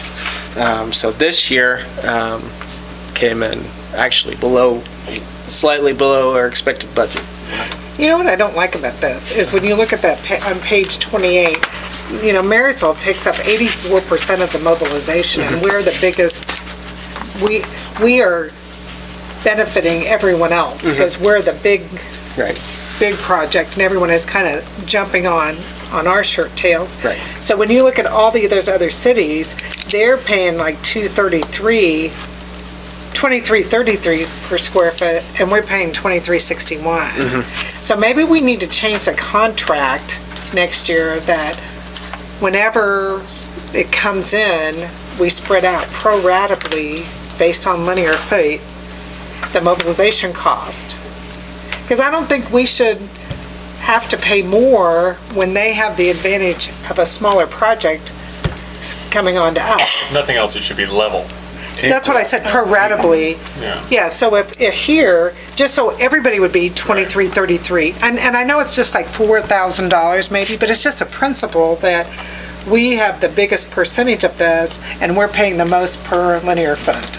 So when we do the contracts next year, Austin, make sure that we change that so that, each one of these have to agree to accept the bid, correct? Each one accepts them individually, just like we accept ours. I think we have to accept our bid, and then everybody else would be allowed to accept theirs. Right. So once we determine who's participating, the ability to spread the mobilization cost equally, pro-ratably. Yes. Does that make sense to you guys? I just hate that if anything, they should give us a discount. That's right, we should get. Because they are getting a lot cheaper because of our project. Right. So that's just a next year change in the contract, but, Makes it look like our sewers are dirtier than theirs. yeah, something like that. Is that mobilization, did you happen to look at last year? Was the mobilization about 4,500 This is actually cheaper than last year. last year? Yep. That's kind of weird though, because last year they were really close to us already. Okay. Well, no, I take that back. This is probably $1,500 more than last year. I was Last trying to, maybe that was what, Insituform came down in their mobilization from last year, but it was still more, this is still more than Midlands last year. Yeah. Okay, so anyway, I'll just suggest that we put that note in the minutes to change it so that we remember to do it. Okay, with that being said, I think we should proceed as planned since it is within our budget number. Move to approve the CIPP bid of $298,332.50 with Insituform. Coming out of the sewer revenue. revenue fund. Is there a second? I'll second it. Is there any further discussion? All in favor say aye. Aye. Opposed? 7-0, all right. 8-0, I'm sorry. Look at that. We now have 8, sorry. All right. Next one is I included information about truck beds that we found for our street and parks new trucks that are coming in. The first one is a dump bed for the F-550, and that price comes in at $10,509. That's installed price. We didn't need any of the options that are listed right there, so $10,509. And then the Parks flatbed from Bradford Built is $2,955.50. That's after you take off the sales tax, which is crossed out right there. We're still working on getting a bed that would fit the water sewer truck. The one we wanted kind of fell through in its design with the truck that we're getting, so we're trying to fit it with the manufacturer of beds. I forget which company that we were looking at to get that through, but these are the two that we found specifically for street and the parks. Well, what are we doing with these old beds? One actually for the parks truck, we transferred the flatbed that was on the truck that we were surplusing onto another bed, onto another truck, and we're taking that, which was a regular bed with a tonneau cover, putting it on the surplus truck because they didn't utilize it like they thought it could be. So basically putting it on the truck we're not going to have anymore and selling it like that, so somebody else can utilize it more than we have. And then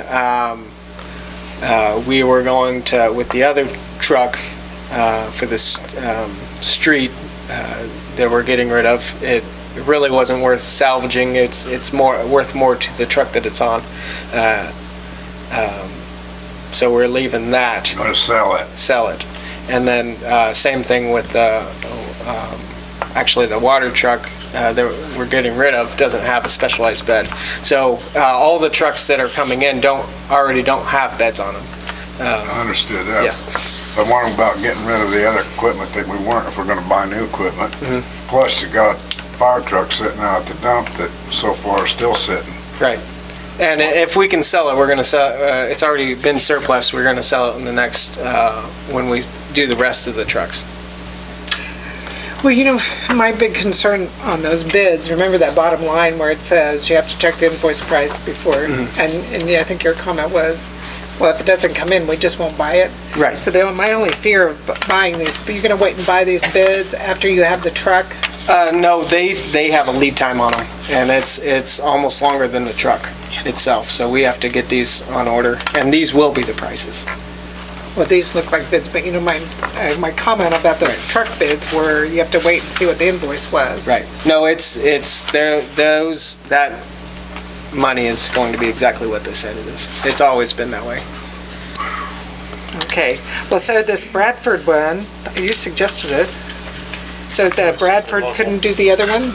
Not the dump bed. It would have to be a custom build. It would be a custom build, and it would be a long wait on that one. So we went with that. And then we were trying to do water sewer on the other one, and it was going to be a long custom build. Yeah, that's standard flatbed, that's a standard size. They come right out. Yeah.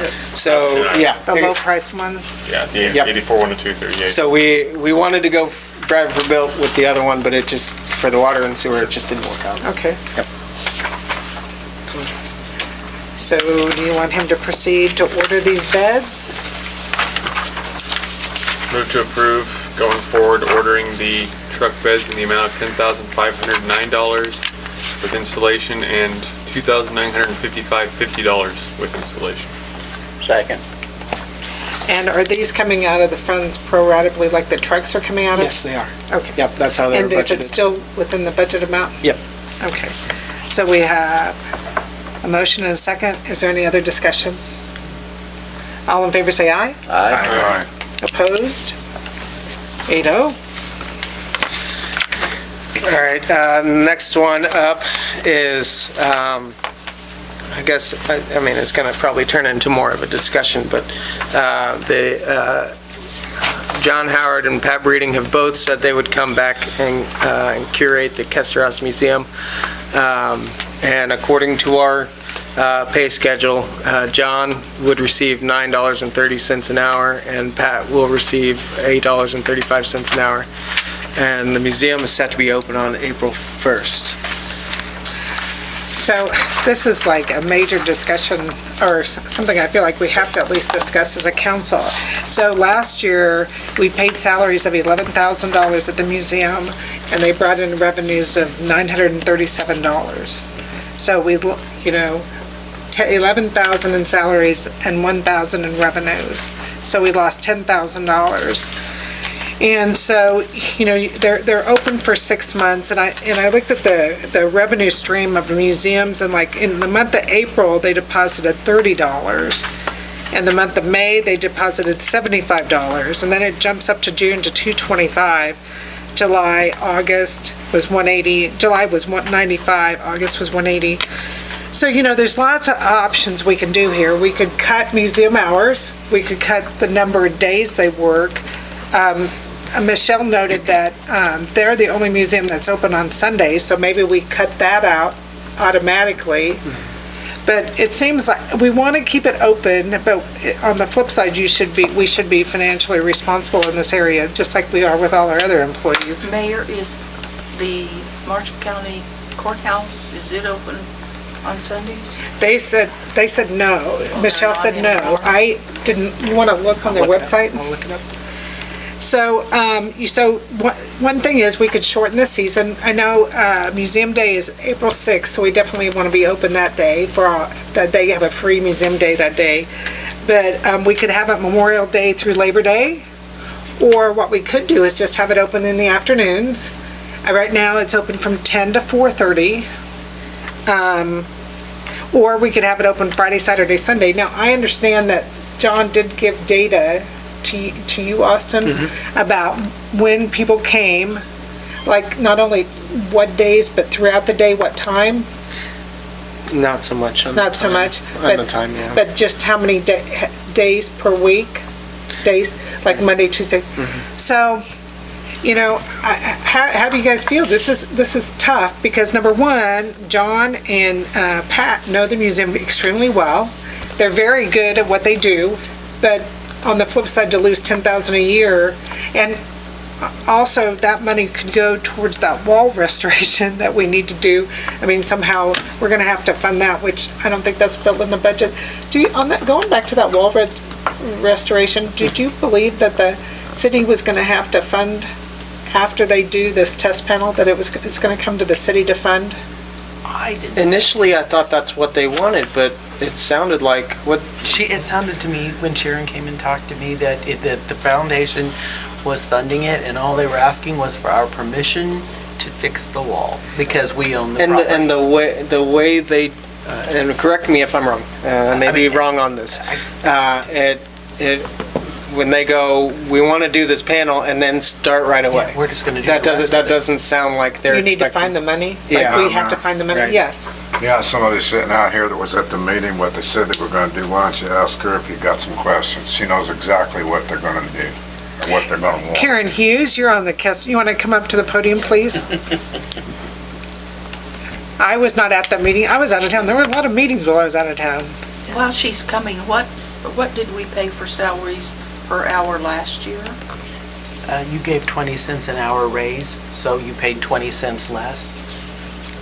Okay, so can you tell us what they presented at the Kester House Advisory? Yes, I'm Karen Hughes. I'm on the Kester House Advisory Committee. I'm not a part of the foundation, Right. but the foundation has been successful in raising the money, and they're going to fund it entirely. Oh, they did? They Yes. talked about that, okay. Yes. Well, that's very, we should have made a bigger deal about that one, Sharon. Yes, no, this is exciting. I realize that not everybody's excited about it, but this is really wonderful that they're able to move forward with this. Yes. Yeah. Yeah, thank you. Thank you. Well, to be honest, the museum is a beautiful part of our downtown area. And so it's not like I don't appreciate the museum, but it also seems like we need to figure out what makes sense from having it, when the curator should be there. So what, it runs from Monday to Sunday? Well, right now, it's 10 to 4:30, Yeah. Monday through Saturday, and Sunday 1 to 4:30, I believe. That sounds right. Is part of that because the art museum Or the art museum, the art center is Lee sometimes Dam Art open- Center? Yeah, open on They Sundays. I don't know try- if they're trying to connect Oh. that. Well, they originally tried, for a majority of their hours, tried to match every hour so all the museums got together and go, we're going to be open during this time. And I think that was weekdays specifically. I don't know if Saturday and Sunday were ever discussed. Did you look that up? Are they closed Sunday? The hours that they say they are not open on the weekends. On the weekends? Yeah, but those hours don't, I mean, it's their They have to be open on Facebook, Sunday. Saturday. A lot of those are not updated. Yeah, they're not updated. I don't think so. I will say that, as someone who, works during the week and the only chance I get to go and do some of these things with the kids might be a Saturday or Sunday. I saw walking home from church on Sunday, 2 vehicles pull up to the visitor center up here and walk up to the door and leave. One had Sedgwick County plates and one had Texas plates. Oh my gosh. And I'm kind of like, the 9 to 5 stuff sometimes is not really what you're going to catch a lot of people. You're going to catch some people, but not. Yeah, it's really too bad that, do they have brochures out there on the door for people to grab? No. That's why you need a kiosk. A kiosk. It would be nice to have something. They need to have something. They really do. I mean, I talked to the folks from Sedgwick County a little bit, give them the kind of, hey, go do this, do that thing. Oh, that's but- good.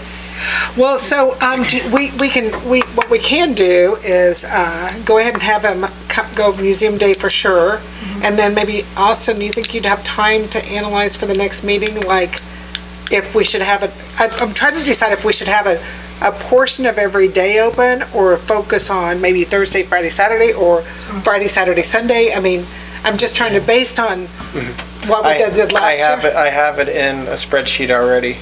You do? I did it majority of this day, so it's kind of spread out. You can see some spikes. But it's not consistently on the weekends or anything? I'd have to figure out what the weekends are because it says is The date? like 9 something, and I didn't go, is that a Saturday or is that a Monday or something like that? So it just has the date. So I haven't done that far yet. Mayor, is there a possibility we could train some volunteers to do it part of the time? It's, I mean, nothing I would against say Pat and- absolutely, but the problem is that volunteers are hard to find. Well, I mean, like our weed pullers, think about, well, you're one of the understand. weed pullers, so you know what I'm talking about, volunteering. but, I mean, there might be a possibility. I mean, nothing against Pat and John. I mean, I know they do a fantastic job, but, And I know we're trying to, I'm sorry, I interrupted you. Go ahead. no, that's fine. The audio thing Yes, is the supposed to come into play too. And I'd say once that's in full effect, where they're making it so you can go in and pull it up on your phone and it'll tell you all about it. I'd say that would be a nice time to go, okay, now we can get some volunteers that To maybe not subsidize. know all there is to know about it, but they still have access to all the the happy information. face. Yeah, and they can go on, if you have any questions from the audio, that's fine, ask me. But right now, we do have a plethora of information in Pat and in John that we can still utilize right now. So our next meeting is April 8th, and the museum day is the 6th. So we could ask him to work on the 6th, and then talk about it on the 8th and make us have a plan then. How do you guys feel about that? I know it's pushing it to the last minute, yes. I'm just, they got a schedule now, don't they? I mean, Well, for they're last scheduled to year? work 10 to 4:30 and for Well- 6 days and then 1 to 4:30. I don't think we should put our toys up, just try to save 20 or 30 cents an hour or whatever it is on these people that are working for a nice wage, but still they're reasonable. I think it ought to be open so that people could enjoy the town. I can't see closing that isn't gonna save any, just like what Todd said, people coming. If you're not Well- open and you're closed, so what the hell? I mean, I can't see that. Well, if you see that, well, like the whole month of April though, there was only $30. That means the whole month of April, 10 people came. I understand You just that. opened it. Minus the 50 that came on Museum Day. Which was free. Yeah. But is it $3 of it or 2? How much is it? Is it 2 or 4 I to think get in it's there? 4, maybe. I thought it was 4. 4, then how'd they kind of deposit $30 Well, anyway? isn't there Well, those are a children's museum donations. pass? Random That's amounts. true. People keep- I'm sorry, what? A museum pass? There are, but that was added at the very end, and it was like $27 was donated at the end of the year based on all museum passes. So, I don't think April is a big month, although you did say you saw 2 people, but, we can go ahead and tentatively set it up. If you really feel like it needs to be open every day, I think we should at least shorten the hours to maybe 1 to 4:30 or noon to 4:30. Or even 1 to 4. 4:30 still gives somebody a little time, they want to come in, I guess. So you think it should open at noon or at 1? I'd say Even, noon. what? Noon. If we do 1, what did you say, to 4:30? I mean, you save at least a third of the cost, and you think it should stay open on Sundays even though the other museums aren't? It's our most visible museum, if nothing else. It is a very pretty house. I guess what we could do is have him keep track again, and if nobody ever comes on Sundays, And I also, I mean, until we have a kiosk or something, it might be nice to put a sign at the visitor center in the window or something. well, we were supposed to do that. We had that folding sign, remember? It'd be, because it's like with an arrow, it's right there. I mean, maybe you draw some people over Yeah, there. true. On Sundays, Yeah, while I mean, the other it things are would be a closed. Well, functional that's visitor true. center, somebody to tell Well, people. that's true, if we look at it as it is the visitor center On for that day.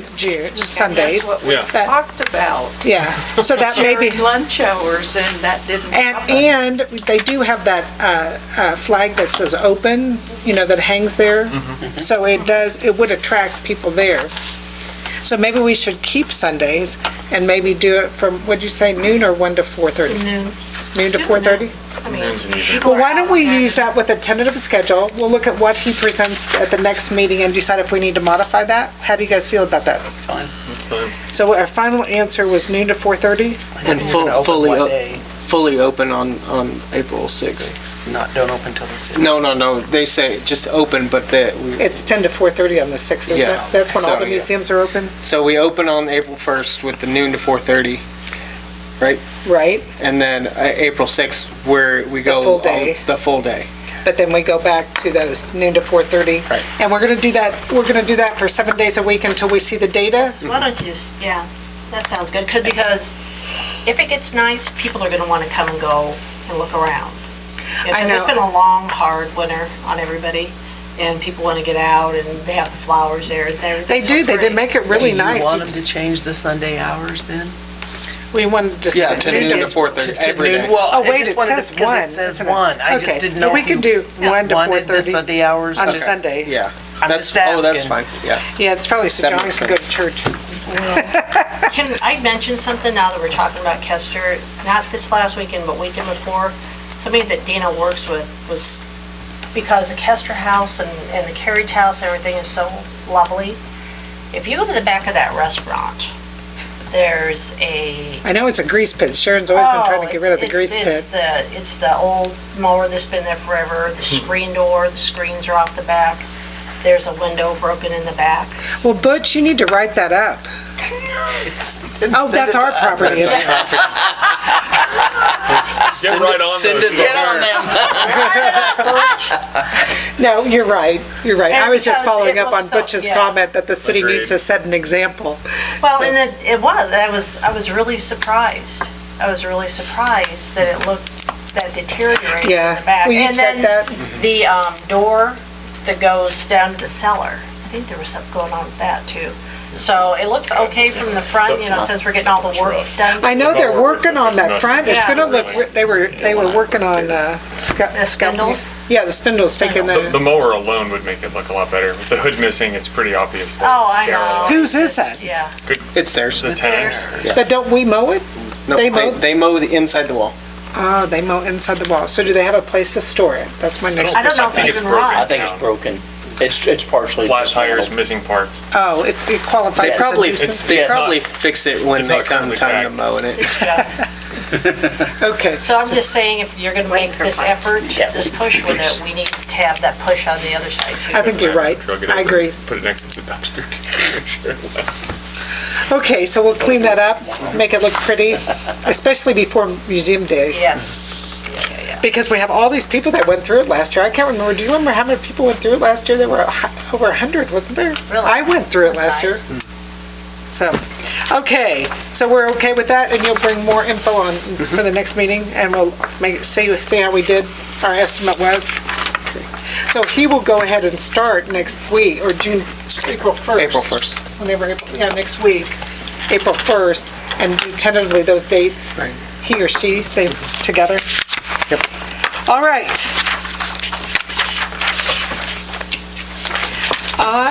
Did you have anything else?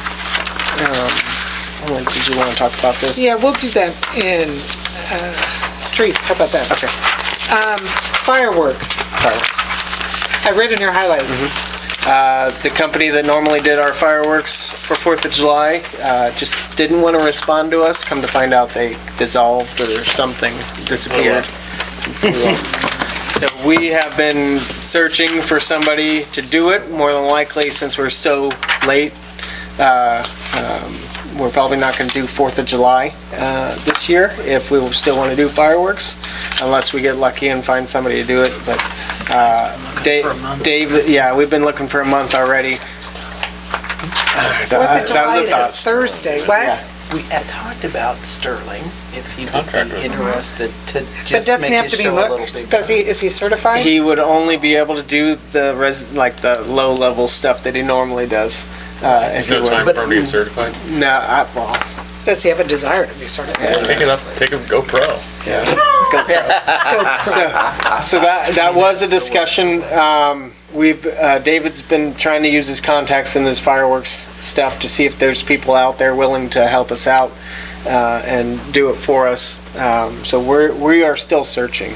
Well, as I understand it, MCAC is going to have that hanger dance on the 4th of July. Yep. So when you think about keeping people here, it'd be nice to have it Friday night, the 5th, and the people could go to the dance on the 4th of July and do their individual ones, and then have our fireworks on the 5th. I don't think that would be a bad thing if we have to go to the 5th. We didn't think that either. So, yeah. But I think we need fireworks. I mean, I think we don't want people to start going to other fireworks displays. We want people coming to ours. And I think I know people say it doesn't really attract people, but I think it brings families to our community instead of going out. So, yes, I would like to find fireworks. And since there wasn't anything in here, I assume we didn't get a new bid for the Sunflower Credit Union. Oh, no. He did not meet with me yet. But Okay. I was supposed to send It's still him. coming? Yeah, it's still coming. Okay. All right. Well, do you want to go ahead and just talk about this? Talk about our street ordinance, so I listened to the meeting last week and I was so confused on what exactly you guys wanted, and we met as a committee and I don't think it was even clear. So everybody has this is what was in the packet last time. And I was trying to get clarification, what you guys sent it back to the committee, but I wasn't sure what changes you wanted. I think that one of them, you discussed not doing, on the third line where it says including property to the front of the main structure, at one point you guys sounded like you didn't want that. And then at another point, it sounded like you didn't want any of B. And then another point, you wanted B, but not in the backyard. So I'm not sure where you want to go with this. I would like to say that this kind of did morph based on your discussion and made me look back, and it did kind of morph into being more than I think what we initially proposed. When we initially proposed it, we asked, Butch came and said he wanted us to have something for right-of-ways and alleys. Well, then in the code book, it already addresses alleys. So we just have to address right-of-ways, and somehow and I don't know if it's because you used a sample ordinance of someone else's. I have no idea how, but I believe Austin and Craig drafted it, right? Right. Well, I thought one of the initial ideas was no parking on the front lawn. That's what I took, and that's why we got the Yeah, ordinance well, and itself. so when I looked at the minutes, though, the minutes didn't say that. The minutes just said right-of-ways. So I guess I'm trying to find out from you, council, if you want to address the fronts of people's homes or not in this. Okay, I'm gonna say it again. I don't have a backyard. I have no backyard. That's my backyard. What I have is the north side, my west side, and just a little bit is on the alley. You have a little bit on your south side, and you have a little bit on the east side. You know, that's, and, he's gonna be parking. He put that building up there, and he's gonna be parking there. So basically, it's my front yard, and there's a garage there, and he's gonna be parking there in front of the garage. But not in front of your house, in front of But the it garage. still is the front yard. And So I if guess- you guys say front yard, that's what it's gonna encompass, is that. And we don't have, how many feet out is it, Butch, for the right-of-way? It varies. 25? But you want to come up, 'cause we're in your area, come on up. Because you know they're going to ask more than one question. It varies throughout town, from what I understand from Dave. I'm not well versed on that right away. But according to Dave, you know, the number of feet varies. Yeah, well, I sent that email to Craig. Did he answer that back? I didn't see an answer to that, Okay. that specific email. So, yeah, so when we had that meeting, it was brought to, and I don't know who mentioned it, was it you that shared? That sometimes the streets are 80 feet and some of the Yep. streets are 60 feet. Yes. And it changes street by street. For the right-of-way, yes. So if we say no parking on the right-of-way, those people are gonna have to know, like, Where their you probably property don't know if you have a 60 or an 80 feet. I know where my right-of-way is because Oh, you I've do? watched the market before. Yeah, Dave, I was like, when they were doing the water on the north side, when they had that all marked out, I mean, it's a big chunk in there. You know, we're not gonna park there. You know, it's just not gonna do it, but it's the whole thing is, what do you guys, I understand about not parking on the right-of-way because I have all of my utilities in my right-of-way. You know, I understand that. I mean, I completely got that. But a person like me, you know, and no, I'm not going to be pulling up on the grass, you know, purposely just hanging out, you know, in my car. But there are other older people here that maybe don't have the driveway, don't have the access, that pull up to their house to get in their house. Have any of you driven around town since our last meeting and looked? I did this afternoon, Okay. and it's rough. I've done part of it. a lot of driving around.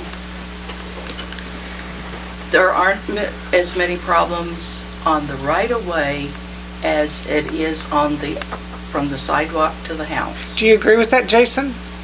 When she says That's that? probably true, but that gets, Butch back said he into drove the, all the streets I spent today. my morning this morning, I drove every street in Marysville this morning, north to south and east to west. That's why my gas tank was low. Now, I know there's a lot of miles on the today.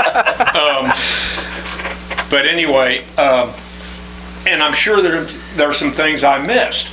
But I counted only 8 instances where there's either automobiles, boats, or campers parked on the right-of-way. Okay. But there was twice as many in front yards and 50-plus in side yards. On sidewalks?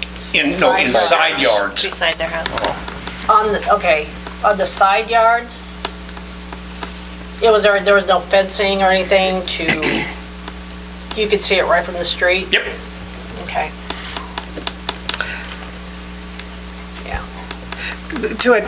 I sent an email to Dave this morning, or this afternoon, that, you know, I know you had concerns about tree limbs and things like that, and I said there's 2 code book references about cut limbs that I think it addresses that. Well, Did you get that email? Hopefully some of that will, all of that will get cleaned up. Don't we have a spring cleanup coming up here Third week in before too April. long? Third week in April. Oh, that's And good. it looks Third like week in people April, maybe yes. are starting to gather some limbs and stuff. and put them Yeah, up by that's the what curb. mostly what I saw No, dump just opened. 15th through the. on the The dump just right-of-way were opened. limbs. 15th through the 19th. Yeah, They're yeah, all and that being limbs. said, not everybody's got a pickup or a trailer to haul it out themselves, Terry. Yeah, but I think you had mentioned that there were some that had big limbs there that Oh, were yeah. I mean, addressers. I'm talking- But I think we have something Yeah. in the code book to address I that. hold off my limbs off. Well, Yeah, we do, but what I said, there's some instances where there's tree trunks that have been laying in the right-of-way for some time. Yeah, and I think it says in that, I gave you the 2 references in the code book to look at. I think it addresses limbs and cut trees. Right. Okay. But I think that, it's talking about limbs that are still attached to the tree. Did you look at that I said, Dave? I looked at that, yeah. Oh, yeah. It was- I didn't bring my code book. I don't think it covers people just pushing trees into the right-of-way for us to come and clean up. Because that's what a lot he's talking about. People just throw their limbs out next to the street and expect us to clean it up or expect us to. I think what you're pointing to is we can come in at any point in time and trim clean up the the trees along the road. Well, That are in the that right one of way. said if it was cut trees, that they couldn't leave them in the right of way. Anyway, okay, so maybe I need to look at that a third time. but- I'll look at it again too. Okay. So, but again, so we just have to have a consensus of council which direction we want to go with this. If we want to control just right-of-ways, or do we want to do right-of-ways in front yards? I couldn't tell what you guys wanted as a majority. Limit it to right away. I mean, I'm not saying front yards are a problem, but the hard thing is going to be writing an ordinance that addresses the people that are a problem without hurting the people that are not really that much of a problem. It's the They're same thing keeping that their stuff happened mowed around. when we talked about, regulating landlords or rentals. Mhm. It's the same thing where you're catching people in a net that are not a problem. That's what, causes an issue, and I definitely don't want to put an impediment in front of those people. And to me, the line is, like I said last meeting, it's a health and safety. It's not about appearance. If it's your property and it's not a health and safety problem, then I don't think we should be regulating it. Well, it is a health and safety, because it's been proven that rundown neighborhoods produce crime and drugs. Okay, first, cite your data. Second, what makes it run down? you can Parking get in a yard does not equal run down, You Darlene. can get that from the chief of police. He's got data on that. So we can already address, I'm sorry. Go ahead. We can address the rundown vehicles, because you already have something for that. Oh, yeah. Anything that's Yeah. not tagged or operable, Yeah. we already have that control in any part of the yard, right? Exactly. Yeah, so that portion's already covered. So the question is, I thought we wanted right-of-ways for vision. I thought and to get some of those that had them on, I thought there were some campers on right-of-ways that we didn't like. There's campers, there's power poles, there's trailers, there's boats. And I thought that was our goal. But again, we added to it. So I guess the committee was kind of But like, if you would drive around, you'd see most of the problems are not in the right of way. like Butch just told us. Yeah. But it would address some of the issue that we were trying to get to. But the other 50, did you say you saw 50 others that weren't in the right of ways? I can't remember what number you said. Side yards. Okay, so were any of those ones that you can get on not operable? Not Oh, tagged? yeah, a few of them. Okay. Well, that kind of makes it, if you got something that's broke down and it's your yard, you're paying taxes on it, you want to get it running, but you can't, for somebody to have to be paying citations because it's sitting there on your own taxed yard, that's a hindrance to people. But I do think that, I kind of go back to Darlene on that if it's a vehicle that isn't operable, just like we're talking about our mower that isn't operable, that's sitting there, we want it moved. And if you were a neighbor to somebody who had an inoperable vehicle, you'd want them to move it, or put it inside their backyard, or at least not on their front yard, right? There's a lot of people without a backyard or a side yard. There's more of those than you'd think, or they have a wall that prohibits a vehicle getting into it. And I mean, the mower thing, I get what you're saying, but then that is our property, so that's why we're trying to clean that up. We clean it up, yeah. Right. I really don't, I think we should be careful and be as limited as we can, and that's why I look at it as a health and safety thing. Do I like the look of it? No, I don't like the look of it, but I don't necessarily think a car parked on grass is a blight. Now, if the grass is tall around it, if its windows are broken out, if there's raccoons living under it, perhaps that's a blight. And there might be some raccoons, I don't know. But I think we'd be better being more limited rather than more expansive and regulating. Well, besides the vehicle, there's probably a boat, could be a motorcycle, a trailer, not just the one vehicle. And I'm gonna say, they pay taxes, they're up to where they should be. Where are we gonna stop? I understand. Broken down vehicles, broken out windows, grass around it. You know, the mower's been sitting there for 4 years. You know, trash in the front yard, I got that. But where are we gonna stop when, I'd consider it overstepping our bounds. You know, it isn't, we don't live in a gated community. Right. We don't live in a gated community, and I understand what you're saying, because we have had neighbors in the past. We still have neighbors that, you know, but it's hard. It's hard. I'm never gonna have Butch's capability of keeping my yard up the way he does. You haven't looked at it lately. I'm giving you a compliment, buddy. I know. Anyway, you know, you know what, there's other things that I just think that we just can't, because I feel this way, or Butch feels that way, or Diane feels this way. Not everybody in the community is gonna feel this way. You know, and I don't feel that we should impose. Yes, there's rules. Yes, there's rules in the book already. There's Well, rules I for think us. that's what Kevin said at the last meeting, Yeah. that he wishes what was already on the books was enforced. You see, and I'm good with that. Enforce what we have. Let's start with that. I'm not saying completely get rid of it. Maybe tweak it a little bit. Hold on to it. Let Butch and let Dave, you know, really get in there. And, you know, we got those 2 houses down last year. We got them down, we got them out of there. That's what I would like to see, is more of that, you know, getting the structures out of the way.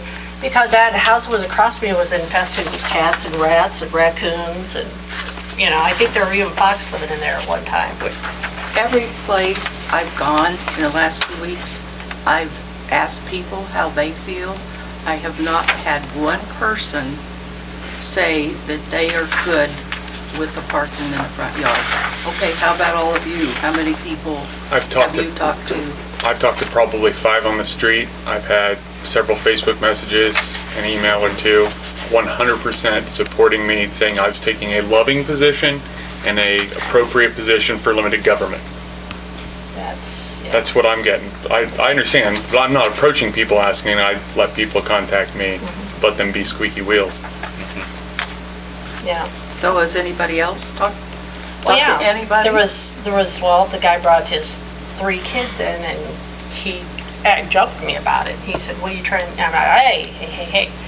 And I said, basically what they want is cleanup.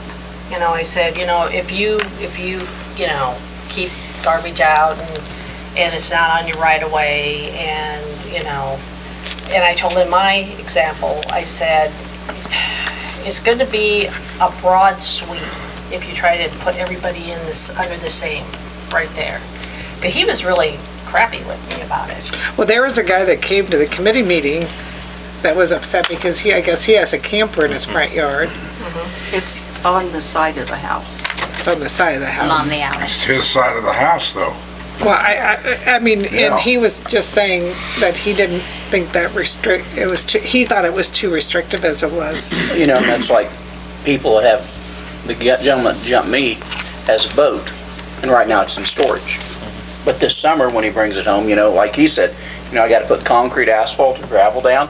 He says, normally I just push it up there, he says, in the yard. But he says, when the weekend comes, I hook onto it and go. So, you know. You ought to be allowed to do that. You should, Terry, that's exactly right. Well, this guy's was in the grass. Right, You well, know, this he didn't- that's in the grass. I know, right. but he said his is in the grass, he's not good, and it's along his alley. Right. But it's not, it's grass, there's no concrete or paint or And he gravel doesn't- there. Yeah. And he said, I'll move, because he's not from here originally anyway, so he says, I'll move if I have to. And that was like him, he says, I don't wanna put gravel there because that's, the only time I use it's when I put the boat there.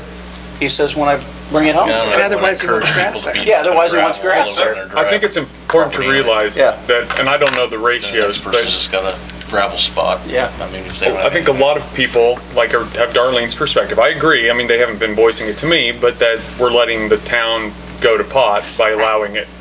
But then I've had the exact opposite where people go, we're letting the town go to pot by over-regulating it and regulating people out of town with Yeah, we have rules. to have a balance. So that's the trouble, is that you've got both sides. As long as it looks neat, I think it's Well, fine, but I'm hoping that people will be, if we can get it cleaned up what we have now, regulate what the ordinances we have now, then try that and see where we can go from there, and I think But that's what I we do need to think do. we need to proceed and have no parking on right-of-ways. Are we at that point that we're in a Yes. Well, consensus? it depends on how, see, like how I'm reading this is, that, say if you've got gravel out in front of your house and you don't have a garage or carport, can you park on that? Well, I'm just Because it looking says at section relating to A. a carport No, or a just garage. so- an A, just look at A for a minute. I'm just trying to figure out A, just pull that, on the third line, pull including property to the front of the main structure. So that it's just, make it right away on A. And then on B, we have to have discussion too. So it just, I think the consensus of council is for A to just be the right-of-ways. Is that right? Is that, But can I see that's it? not going to help Butch. It's not. It's gonna help them in solve- eight properties, right? But that's all. Well, but some of them It'll- said it- were run it'll help down. to a degree, so that yes. would be helping in that with the rundown ordinance, correct? I'm sorry, what? Relating to Diane's question, or Darlene's question, some of those that you were talking about the 50 cars in the side, some of them were run down, so that would fall underneath the rundown ordinance. Right. Not all of the vehicles that I saw parked on the side of houses were in a state of disrepair. Some of them were, but there were others, who, drivable vehicles that I know are being driven, parked alongside of houses. But I'll do whatever you guys want. Yeah. But I feel like the consensus of council is to keep everything off right-of-ways. So do you want it to be drafted to keep everything off right-of-ways and not address the front yard? And then now going to B, I was thinking we would pull B unless you want to address B. B was being more specific on surfaces. I mean, and it was front yard and backyard. I guess I was confused there too, if you guys wanted to, some of you didn't want to address backyards based on the last meeting. Do you care if it's on a hard surface? I guess that's a basic question. Hard, grass I'm is just hard. trying to. Grass is hard. If it's frozen. Crying out loud, we can't start telling people they can't park on their grass. It's their grass. They cut it, they feed it. That's they water right. it. And if That's it. somebody don't like you parking on it, that's too bad, because it's yours, and you can do with it what you Pay the want. taxes on the land is great. Well, probably our taxes will go down, because if neighborhoods deteriorate, then the property taxes will go down for that neighborhood. Well, My area's got and a if run down, people and my want- taxes have never decreased. I said mine keeps going up too. So, And if people want to sell their house, they're going to have to often take a loss. well, so is a consensus of council, I know Darlene doesn't want B pulled, but do you guys want to pull B? Is a consensus of council is to pull B? And then C is okay, I think, because it goes back to between the curb, the sidewalk, the water meter, and then otherwise it says just parked in, There are some driveways huh? that are between the curb. Except, But aren't most right-of-ways between the curb and the sidewalk, the right-of-ways? They are. and there are In most instances, yeah, but driveways. there's a lot of places where there are no sidewalks, Bobby. Or they, But it's or the still in right- right-of-ways, you can't park on the right-of-ways, period. Or the right-of-way can be even further in than Yeah, the sidewalk. and you can't What park on it, if you've so- got a driveway, you can't park on the driveway? Because generally, the driveway Is within your right of way. is the right of way. it comes The over the driveway top is of it, usually the yeah. right of way. Yep. there Maybe a are, few there feet are onto some your property. houses, if you look down on Walnut over here across from the pool. where their driveway goes up till the sidewalk. Yep. And so they're not pulling over the sidewalk, they're stopping at the sidewalk, so, and they're parked on the right of way. So you're, Which looks completely fine to me. so you want to say unless it's a That's your hard driveway. surface? Hard surface, yeah. You want to add that to C? There's on Broadway too, there are situations like that. In the 1500 and 1400 blocks. Yeah. Unless a hard surface parking It's area. not is like- impeding the sidewalk. from the I high think school. impeding is a key The word sidewalk, here. Yeah, that's true. Which is already illegal. Because they were Code takes care built a of long that. Yes, it time does. ago. The damn code book is already takes care of everything in there. Yeah, it really does. We don't need to do nothing different in this ordinance. Well, we don't have right-of-way on vehicles on right-of-ways right now. Pardon? We don't have. We don't have anything in the code book addressing vehicles on right-of-way right now. Yeah, You we could have. include right-of-way. Right in that article about, you could add city right-of-way right behind street, sidewalk, and alley, and you could use what the original thing you had. And all you have to do is include 3 words and make it right. So what section of that is that? Is that code book? What is it? This Board of Health thing about your streets and everything. What's the number on it? Of the code book reference? 8201, 8201? the city code book. Okay, I'll look and see if that works. And if you just add those 3 words, Okay. it'll make that whole thing run. Where are you at, Terry? 8-20 in the I code got book, it. 201. I got it, but Yeah. tell me which line, where are you? You what have word? 8201 printed out somewhere? I do. H, Under H. H. How do you have that printed out there? Well, Jason and I had a discussion today, so you can pass them around if you'd like, but that wasn't what we were discussing. We didn't even read that in there. That's why I'm asking you. Yeah. If you want to pass them around, you can.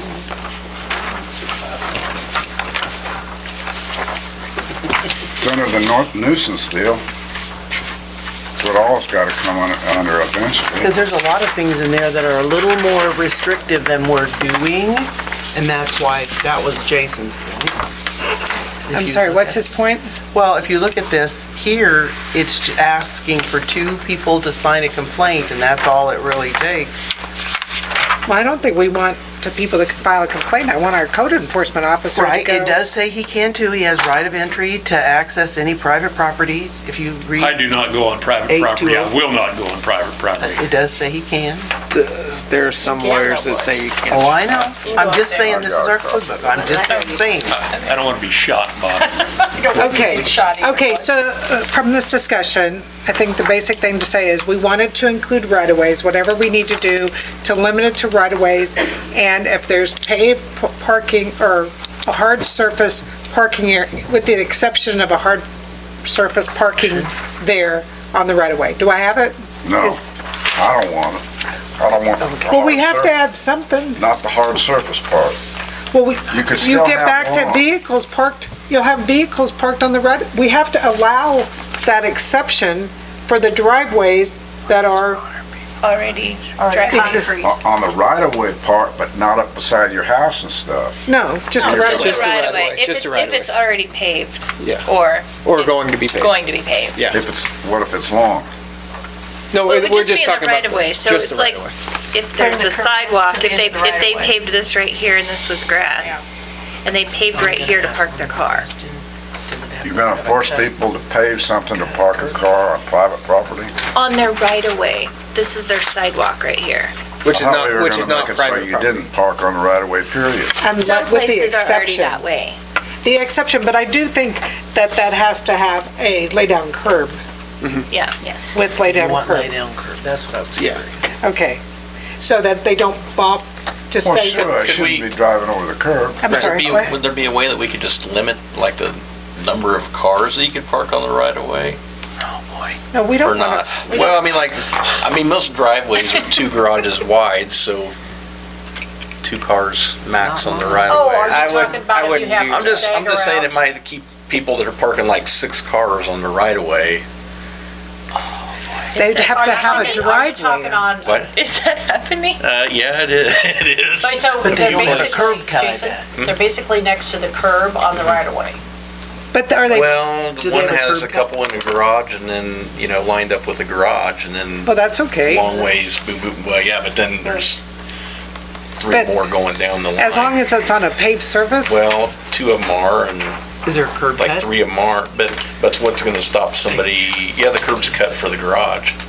But There's not not all the for- way down where all the cars No. Well, so if they're parked on the right of way, But where it's same no time lay down it's- curb, they can't park there. They have to No, park, but if it's a paved what's gonna stop him from just throwing rock out there and parking on the rock? I mean, well, it'd have to be, because there's gonna be somebody that's gonna do that. They're just gonna And just throw down rock. throw gravel on the whole front Stupidity. right away. but it'd have Well, to, but you I'm have to have just a lay saying. down curb where the hard surface is. Okay. So they'd have to at If you least, did that, yeah, you'd have to have laid down. because that would solve most of it, I would think. Because they might throw down rock, but they're not gonna pay to have the curb cut probably. Well, see, Okay. then that poses a problem too. They're gonna be driving up over the curb. Eventually, you're gonna have a curb that's busted down. The city's gonna be expected to replace it. Yeah, we're not. They're doing it now. That's why That's why you'd need a curb cut for the driveway. that was easy. No wonder I didn't understand what you guys wanted. I didn't understand what you wanted at all. Okay, so I'm gonna give another shot. I'm gonna look at what you said, Terry, and see if we can incorporate it there, and we'll bring something else back. All right?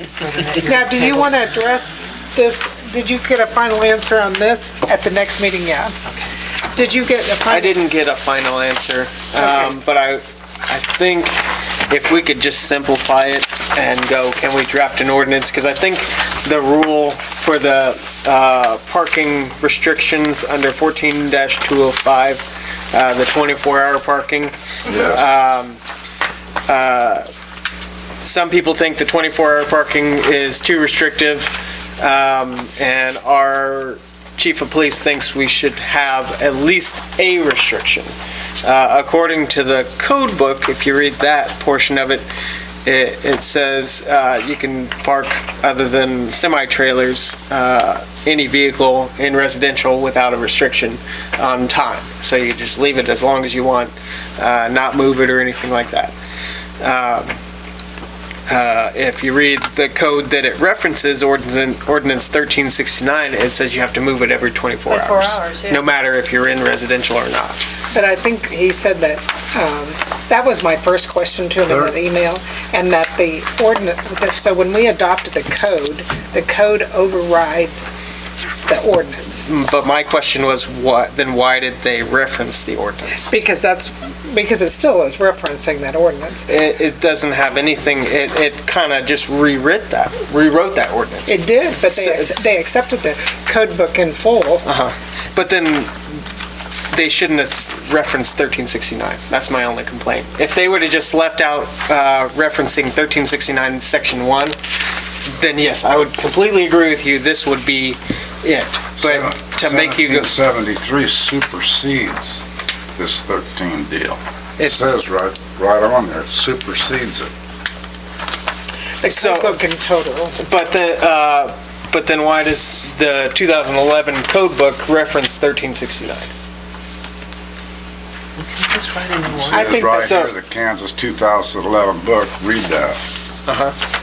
It's at the front of the code book, but. Right, so- no, I've read this, Okay. but it says it right here. Irrespective of that, he wants it changed anyway. Chief has requested, so I would like leave to maybe have the police and fire committee and our chief of police and I don't know, street foreman and whoever else we deem necessary to formulate a new ordinance that will go into the new code book and be enforceable.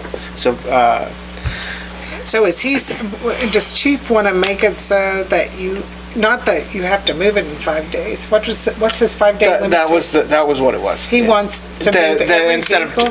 Instead of 24 hours, that there be a 5-day limit. But not in residential area? I think he meant all over. All over? Yeah. Everything And the else? semis too? No. What? Not the semis and I don't think. So that's what we need to discuss. So we can discuss all the details in committee. So 14,205. 14,205, yes. We'll discuss, get the chief's opinion, and we'll proceed. Right. Is that okay? Yeah, if that's okay. Chief recommendations? All right. I'm gonna follow up with Craig one more time. Right. All right, that was easy. Oh, it wasn't, but have a wonderful evening. Thanks. Okay, the only other thing that somebody brought up to me is on snow removal. They said after we get done with the emergency and primary routes, why don't they go through and get the other streets? What do I say to them?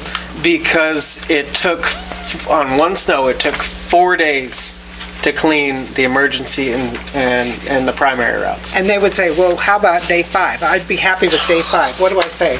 By day No, five, not they're just- By day five, by day they are- five, they're driven over, packed in their ice. But there are people though that, and I'm not talking about my street, I'm talking about other people came forward and said that their yard doesn't get any sun and it's on the north side and the north side doesn't melt. And so you could still clear their snow after 5 days. People ask me that question and you're just saying it's ridiculous? What am I supposed to say then? It takes quite a bit of time just to do the emergency and primary routes. But then, I'm gonna use you, Diane, sorry. But Diane has told me that she's on Walnut and they've gone 2 or 3 times on her street. Was that by the school? It's a school route. School route. But I'm just saying, if you go 2 or 3 times and you don't ever hit this other person street. If you monitor the hours that they are working, they go from, we have a couple, well, it depends on at what point in their schedule it is. So, beginning of the snow, everybody's working nights, more than likely. That's how it ends up. Everybody's working nights. Later on. I hear them. Yeah, later on in the week. We got 2 guys during the day doing some cleanup and stuff like that. Everybody else is still working nights. So by the end of the week, the 4th or 5th day, everybody's been working constantly, and it's a lot of work. But there have been snows this year that there was still a lot of snow on some streets that weren't cleared. Right. Most cities don't. I don't know. They told me Washington does all their streets. I don't know if that's true. Lincoln, Well, they're narrower and there's Senate. fewer of them. Seneca does. Seneca does all their streets? Wymore does all their streets? Every street, Seneca even does the alleys. north and south, east and west. So what do you want me to tell this person? Well, we have 4 square miles, 4+ square miles. So their street's never gonna get done unless it's over 3 inches of snow? Over 6 inches of snow. It's never gonna get done unless it's over 6 inches of snow. We could put a kettle down there by the snow plows, and if you go by with your address and a $50 bill. That's the way it happens. I hope not, And Terry. to caveat that, once you do, if we're gonna do one, we're gonna do all of them. So you look at the map, and yes, primary and emergency covers a lot of the map, but there's a lot more out there. I know. There's a ton more streets out there. And some of those don't ever get hit. And which we expanded everything to where we try, keyword try, to get within 2 blocks of your house. That's not always apparent or possible, but that's what the attempt is. You add every single one of the streets in, you're now working 7 days a week, trying to get all those streets done. And I predict a lot of these places that get parked full, there's gonna be people plowed in and all sorts. It's gonna have, there are a lot of unintended consequences coming into play. Yeah, well, I'm just saying for the I people that live understand. on those streets There's that some of don't. them, yeah, you're right, they were So isolated is for a it long 3 time. inches or Three less? inches Or less? No, 3 inches or more is emergency and primary. Has to be 6. 6 inches for everybody else. Oh. So imagine also, while that week is going on, our water and sewer crew is also picking up piles of snow. So it's not just the street crew working on it. It's the water and sewer. Our Our Parks Department also does all the city sidewalks. All the city sidewalks. I that we know, but own. it's just not gonna address their concern. Yeah, and it's That's not true, they're missing some. all the city-owned sidewalks. City owns. That was ugly.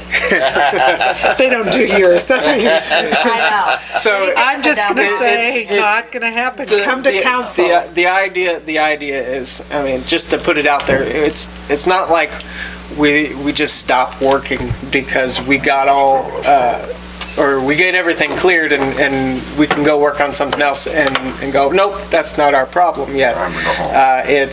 We have lots of work to do. And the worst part, after 5 days, after a freeze and thaw, the blades themselves just won't. The ruts. And by the end of the week, they don't know what day and night is. And that's the worst part of it. Okay, well, anybody else have streets? Yes, I have a question. I've had a number of inquiries, when grass is going to be planted on North Street. Pretty soon, the contractor's gonna come back and do Okay, it. and Yep. that's what I've told them, that it's not the city, it's the contractor. Yeah, and one person called me this morning, and I reassured him that. How are we doing on getting patch material? We got a truck in, and they are going at it. Yeah. Okay. All right, and in our package, Austin put in the water loss report, and I know, well, you laugh at me, but... No, I'm not laughing at you. He told me what happened at Hardee's. Well, That was awful. I don't know about Hardee's, but, so it shows this water loss report, so it shows that 32 million gallons. I have always been talking 10. Where's the 10 million water loss? Well, now it's 32 million. And if you take that 32 million, it's 89,000 per day. And when the KRWA, Kansas Rural Water, they said that 15 to 18 is reasonable, but we're at 24%. We've been at 24% for years. I've been bringing this up year after year. But you guys, 89,000 gallons a day we pull up and it gets lost in transmission. 1 out of every 4 gallons we pull up, we lose in transmission. And there was in the KRWA report, it was saying how they were losing 150,000 gallons a day. It was being emptied into a river. That could be what's happening to ours. We could be watering somebody's agricultural field. I mean, and then they said, by fixing it, they save $140,000 a year. I just say, we have to address this. We have to figure out how to get our water loss to a reasonable level. At least to the state average. Honestly, is just keep replacing line. If it's not bubbling up to the surface, I don't know how you would ever find it. Well, and I want to pull it back to my highlights a few weeks back when I told everybody about this water loss, that KRWA is going to come in after March and it's going to listen to all our water lines through the fire hydrants and find out if there are leaks. We're also going to address it by looking at, because they also suggested we look at our big big commercial users and replacing their water meters, because those are sometimes a big loss because they're not catching all the small Metering, amounts. right. So, and it's about time to do that. So, and they do it for free. That's the other thing. They come in and listen to our fire hydrants and our water meters for free to see if there's any water leaks that we can address right away. So are the meters that's pumped at the well, do they correspond closely with the main meter coming in at the plant? There's one of our meters that we did have tested is 40% off. So that's an issue that we need to have fixed. And that was with our last, I think, Ag Land checks. I think that's right. They check our meters. We pay them to do that. So with our new meters, we're going to start replacing stuff like that. And with that replacement, we'll also get them on the automatic meter reading schedule. Right now, you have to manually read them. Right. So that's. So we can tell if we pump 12 gallons here, we got 12 gallons coming in here. Right. Yes. And if we don't, we need to find that 12 gallons, because right now, according to this report, and all I can do is go based on this report, it's telling me we lose 1 every 4 gallons that we pull out. That is horrible. And if the meters are wrong, fix the meters, but I have to go with the facts, and we actually sent this in as our report. So that means we are saying this is what we're doing. And we had, I think we had 19% last year and 16% the year before. That was our water Well, cost. back in 2014, when I first brought this up, we had 24% loss. I don't know if you remember that, Todd? Yeah. You guys I remember that? It's been 24% for several years, and Did they get it straightened out, what was keeping Nord's wet all summer? I'm not. I remember I'm not hearing sure. that. Out by Bulldog Apartments, the water was keeping The those pond full.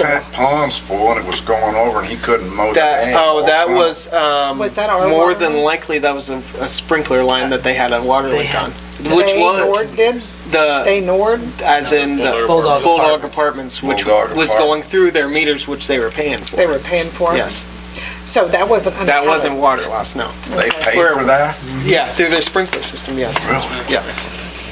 So anyway, I just really want to encourage us to get this. Right. And the other thing about our water and sewer, this report here, this with our deficiencies, it said we were supposed to respond by the 24th. Did you respond to this? Kent sent a response in. We couldn't do much of this because we were still in winter when this report came out, so we are in talks with KDHE on how to move forward with this, because now we do have signs up on that door. We've done the majority of the things we could do regardless of the weather, but we are moving forward. In fact, I just talked to Gary about these fixing the cracks on our water wells and all that stuff, so. Have we always received these deficiencies from KDHE? Whenever I don't think they inspect us every 5 years. Ah. Yeah, I think they inspect us every 5 years. So that's why I haven't seen this before. Anyway, so you are addressing it, and you're going to send us an email that says you addressed all of it? Right. Okay. Oh. Anyway, KDHE, water loss. Oh, last thing, GIS mapping. How come we haven't followed up on that? I've been still working on that in between the other things. I've been trying to write an RFP, and maybe I'll get a little bit more, because I'm going down to Wichita this week for the water conference, and I'll get a little bit more information on that, but. Okay, because we talked about that a year ago, and we haven't done anything on it. Yeah, I know, and, well, it's been a little bit less than a year, but yeah, no, I get you. No, I've been working on that, it just, and, I apologize for not having that. Follow up. Okay, anybody else have water and wastewater? Yes, Darlene? On our wastewater, or water meeting? With Hardee's? Yes. Yeah, I didn't hear about this. What happened at Hardee's? Oh, I saw they had a big hole dug out along the highway. Yeah. Is that regarding Hardee's? That's regarding Well, Hardee's. actually, Kevin knows more about it because he discovered the water running down the ditch, at least it went into the Running lake. down the curb, and then running out in the street. I noticed most of the winter running there, but it wasn't, I thought it was just snow melting and running down. Yeah, Well, there towards the end, it was half the driveway wide running down. Wow. Yeah. So had they, was on On one their side of the side. meter, There's they on were their paying side. huge water bills? Yeah. Yes. And they just noticed it? Well, he doesn't get the bills Kevin just locally. noticed it. I noticed the water leak. He didn't even know it was leaking. All their bills go to Colorado. And Colorado didn't jump up and down? Okay. They're probably paying hundreds of these and they just aren't monitoring it. So Cindy figured a 5-month, looked at 5 months and did a 5-month past average, and we proposed giving them a $746.90 credit. On their sewer. Sewer tax. Sewer only. Sewer Yes, only. just on their sewer, not the water. So how much was that the was bill? for 5 months? We don't know what their bill was. The sewer bill was $2,388.15, just the sewer. For the 5 months? So they are paying like at 3/4 of it. Okay, so. Yeah. Yeah. Yeah, this was just a difference between what they normally used and okay. and the overage for these 5 months. What'd you say they used, Cindy? 90,000. How come we didn't pick up on that when we were looking at our water bills? I thought we did that. Well, because it's going up in increments. The hole was just getting bigger. Oh. So, and ours is a percent loss. So, okay, we were here and It then didn't was get this flagged. much. Yeah. So this Okay. much more. That makes and then sense. this. I was like, I and know they sometimes look at those. restaurants, it's hard to tell, if they have a busy, but. If they were cleaning more. Yeah. Okay, yeah, that too. All right. Parks and Rec. Did we ever look in a grant for the aerator at Country Club Lake? It's due in June. The grant is? Yeah. While we're Grant. having the conversation, did you look into that grant to get it dredged out? Because there was somebody who walked across the Country Club Lake and said it's maybe only 5 foot deep. It's deeper than that. Is it? Yeah, not much. Not much, but yeah. But close. My son can walk clear across it, not go Yeah. over his head.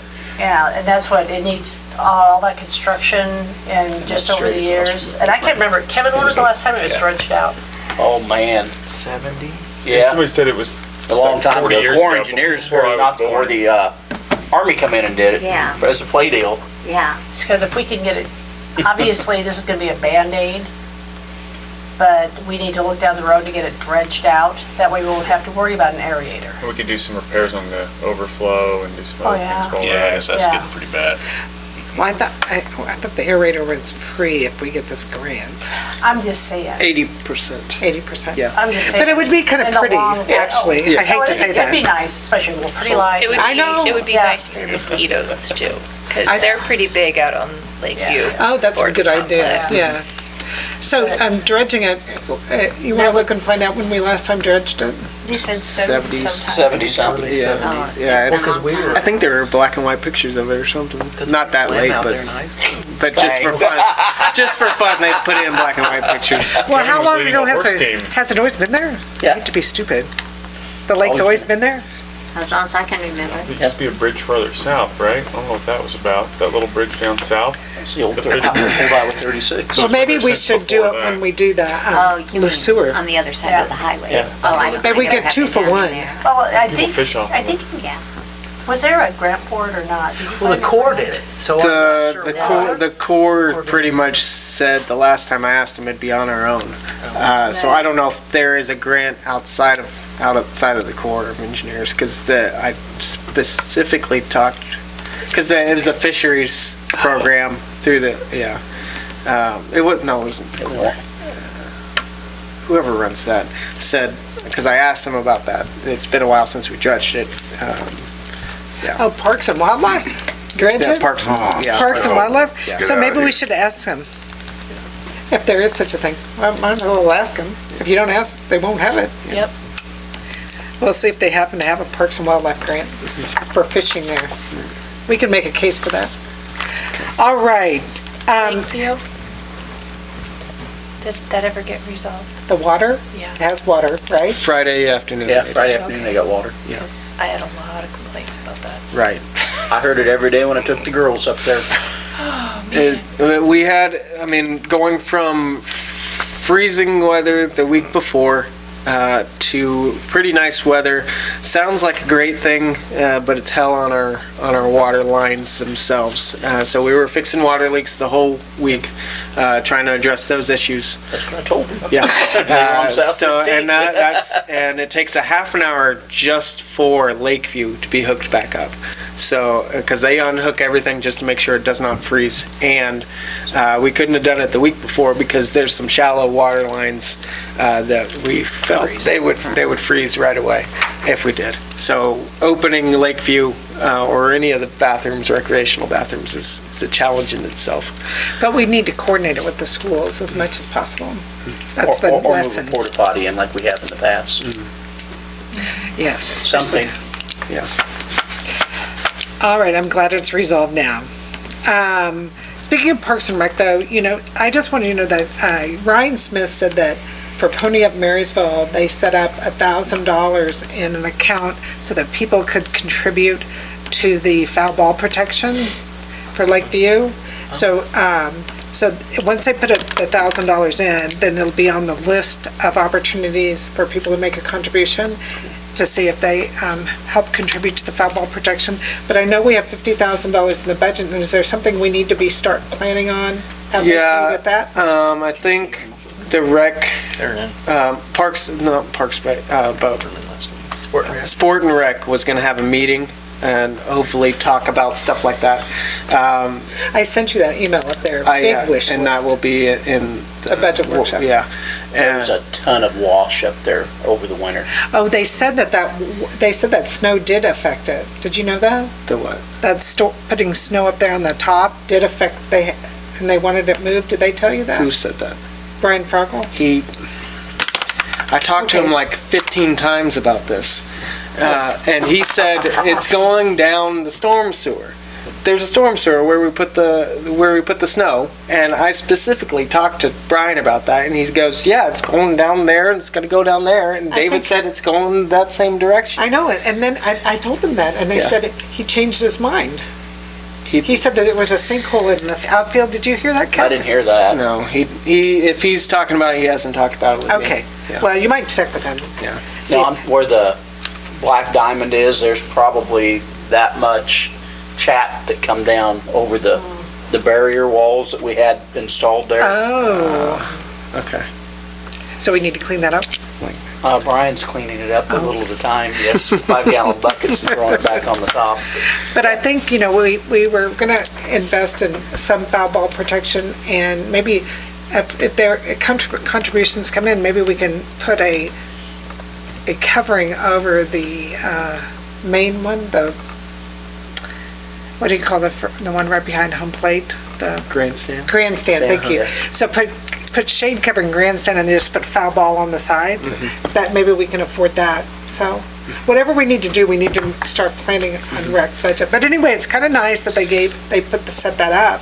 And when you donate on Pony Up, they match it 50% up to I think $2,000 per line item on there. So Until the money runs out that they. Till the money runs out. Yeah, till the money runs So out. you have to When get will they in do there Pony Up early again? to get. I think it's get a May match. 4th maybe? May 3rd, 3rd. on a Friday, May 3rd. So that's helpful for us at Lakeview. Okay, that's all I have on Parks and Rec. You guys have anything? Cemetery and Airport? Police and Fire? Admin and Finance? Yes, Austin, what did you find out on the recycling? Again, this month they canceled recycling. In the month I forget what we talked about. We probably need to redo the contract because it's out. That's what I'm saying. We need to redo the contract if that's the case. So it's basically say what you want in the contract, and I'll have Cindy write it up.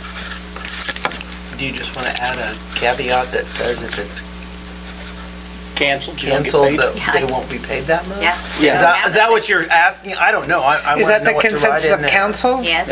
Okay, we'll write it up. Is that how If that's the everybody case. feels? Sure. And then and then present it to them and see how they come back When to did that us. expire? 2 years ago or Oh. something. Long time ago. Long time ago. It's time to write it up. Yep. Yeah. If they don't have it, they shouldn't get paid, I don't think. Yeah. So, Okay, the only other thing I want to say real quick is this, I got a copy of this blight ordinance. I don't know if you read about it in the paper. I was talking about Blue Rapids doing this blight ordinance for their commercial areas. But it's pretty, any vacant building has to register and they pay a fee for being abandoned or vacant. And then after 6 months, they do give you incentives to sell it and make it, to market it. But after the initial registration, then you, and if it doesn't sell, then you have to, they come in, the city comes in and analyzes how much you have it on the market for to determine if you have it too much or if you need to clean it up. They kind of come in and if they want, and then after a period of a year, they actually can condemn or make you repurpose the building. So I guess I was reading this and I thought, gosh, this is really restrictive. And then I drove our downtown area, and I know we have some vacant building, but our downtown area looks pretty nice. Do you want to put something this restrictive on our commercial people? You know what, we pay, as business owners, we already pay more tax, 25% on our taxes. Yeah. No. And you it know doesn't what? matter whether it's filled or not filled. That's right, you're still paying it. Yeah. And the whole thing of it is we just need to have options for people to want to generate to come. Yeah, the incentives here isn't a bad idea though, because like they give incentives for something that maybe isn't selling. They provide water and sewer for a certain cost, or they don't have the hookup fee, or they waive permits for building permits for remodels and stuff like that. That's something we could probably develop into an incentive for our commercial areas. But I would hate, just when you drive down Main Street, I mean, look, we really have a pretty, even though we have empty buildings, they're pretty nice. Yeah, it looks pretty nice in our. It does. I mean, because we like to keep, it's just kind of, that little pride in our downtown. It really is. And I mean, and it just kind of flows from each one down there. We don't want to look like yuck down there. Yeah, I wouldn't mind though making an incentives program for people something that's been on sale for a long time. You guys feel like we should maybe draft something easy up like that? Well, I mean, the only good side about having something that's harsher like that is it will keep the problem from getting out of hand. Yeah. As compared to if you don't do anything and then once you get to the point where you realize it's a problem. That's what you're I'm trying to play saying catch about up. the residential area. Yeah, no, but that's what I'm saying. That's been gone for a long time and now it's a big problem and now the problem is it's such a big problem it's hard to tackle. Well, I think, I think the initial registration of a vacant or abandoned building is like $100, but then after the 6-month period, the fee is $1,000 if it's 100 to 2,500 square feet, and it's $1,500 from 2,500 to 5,000 square feet, and over 5,000 is $25 per square foot. You can't get somebody in there, they're penalizing them. If you're trying to sell your building the best you can, why do you want to penalize somebody?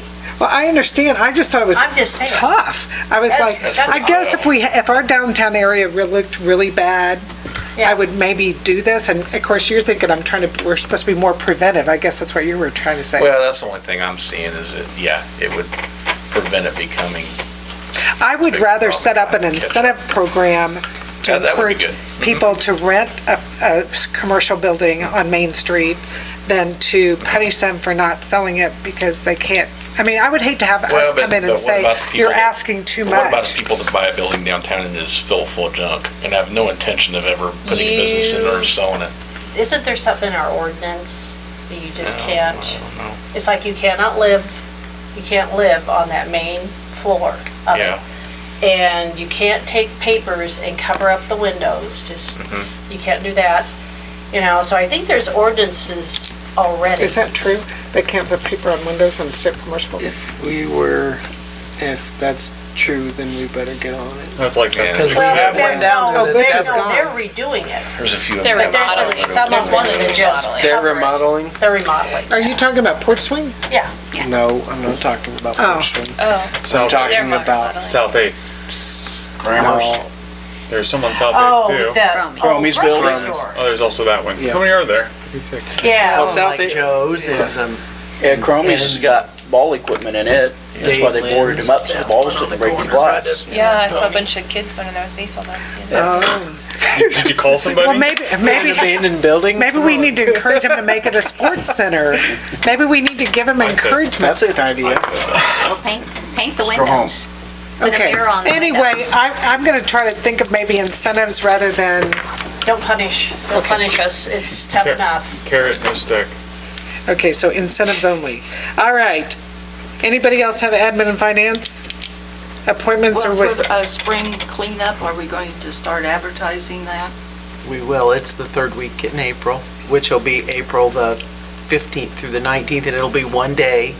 we'll give you Each the section. area. We'll do the per section ward, again, Per yeah. ward, Per because that ward. worked very well. Yeah, for that, us. we It need really to did get work. that out. Well, it's not ward exactly. No, no, It's the center Quadrant, across. kinda. Yeah, quadrant. Quadrants. I think we need to start getting it advertised. That's probably true in the We paper can get it in the paper. and on a website, maybe send it to the chamber, that kind of stuff. Remember, not Main trash. Street? Not trash. Yeah. Nobody's taking your work. All right. I don't, any executive session? No. Okay, roundtable, the only other thing is, I'm gonna go to that meeting, the league meeting on the 11th and 12th. Can I use the city car? You guys okay with that? Okay. You gonna fill it with gas? He's gonna fill it with gas. Put a pinhole, I mean, yeah, I'll fill it with gas. All right. I'm glad you guys are okay with my safety drive. Okay, so I'm taking that as a yes. That's all I have on roundtable. Darlene? Well, I would encourage everybody to keep driving around our streets and observe the neighborhoods. Check neighborhoods. Anything else? No. Bobby? I already talked about the Mexican restaurant, so Kester House. Oh, the cleanup in the backyard. Yeah. Okay. Gina? Joni Spellmeyer with RSVP approached me about, she got a grant or something with the AmeriCorps NCCC, and there's going to be a bunch of volunteers in Marshall County cleaning up and doing a bunch of projects in town for 6 weeks, end of March, April area. And so she is wanting to get donations for food and toiletries for these kids. I think she said they were 20s, 30s. Why aren't we asking them to paint that wall by Bobby's house? Bobby's work? Well, actually, we did ask them, but they didn't. We asked them to help down in the playground, but we must not have got chosen. I think that's back up if they If get there's- the if they other get the rest projects done, then they're coming. Is that to for refurbish it? Is it to put varnish on? Sustain. Well, that, The yeah, on playground? that, no, that. The wood? The names The on names. that. The Remember that? plaques? Yeah, Dennis Oh. Mason, remember? Yeah. Oh, putting the inking The of ink, it. and then there's a clear covering. Clear coach put over. Okay. Yeah. it What were was- you gonna say? That one part of it, it's too, The it's- two-tone, Yeah, yeah. yeah. Is that just because we haven't painted it, or is, Well, it's just because it's like they shot concrete on that brick wall underneath it. So, I was told that it would soak up a whole bunch of paint. Is that not a true statement? I bet, I can imagine it probably would. But I figured if we have young people, they can paint.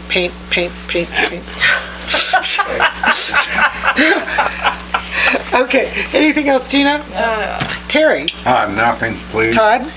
One thing, occasionally I have somebody ask me, the Belfry's east wall keeps increasingly collapsing. Yeah. I mean, there's kids who run around that neighborhood, now it's getting warm, they'll probably be out. Should we ask them to kind of block that off with some snow fencing or something, Do just they have because a people time can frame wander for through taking there? that down? No. It looks like you'd throw a rock and a We big need chunk to of wall would come Well, off. It looks so like how do we justify that and go after these other people, property owners? I'm kind of having a trouble. And there's big tall plants They grow growing inside. Yeah, so we kind of You see have that to hold everybody the same. Yep, regardless of business. Even if owners. they're gonna tear it down, just go ahead and tear it down. Yeah. Demo it out, right? Yep. Anything else, Todd? Nope. Diane, thank you for coming. Yes, I was late tonight because we were celebrating the Legion's 100th birthday tonight, an awards banquet, and this year the auxiliary is going to be 100 years old, so that's why I was a little bit late tonight. We're very so- fortunate to have Legion and the auxiliary here. Yes, Did yes. the Legion honor somebody? Yeah, well, we honored the Michael Breeding and David Zutterman. They had their POWMIA awards. They had their table there, so they had a ceremony for that. And then we honored the EMT of the year, the policeman of the year, and the, oh God. Who was what else? policeman of the year? Dave Oldie. Okay.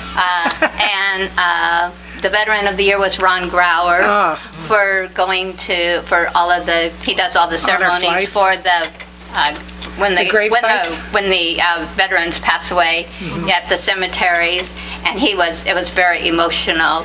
He was so surprised. Fran knew it, and of course his brother knew it, and So, and he went to Normandy this year and That's decorated graves over there. And of course, he does the honor flights. And so he very much deserved it. And Amen. so Agree. it was, and Dennis Rockwell was the fireman of the year. And EMT of the year was. and Jim Keller was the EMT of the year.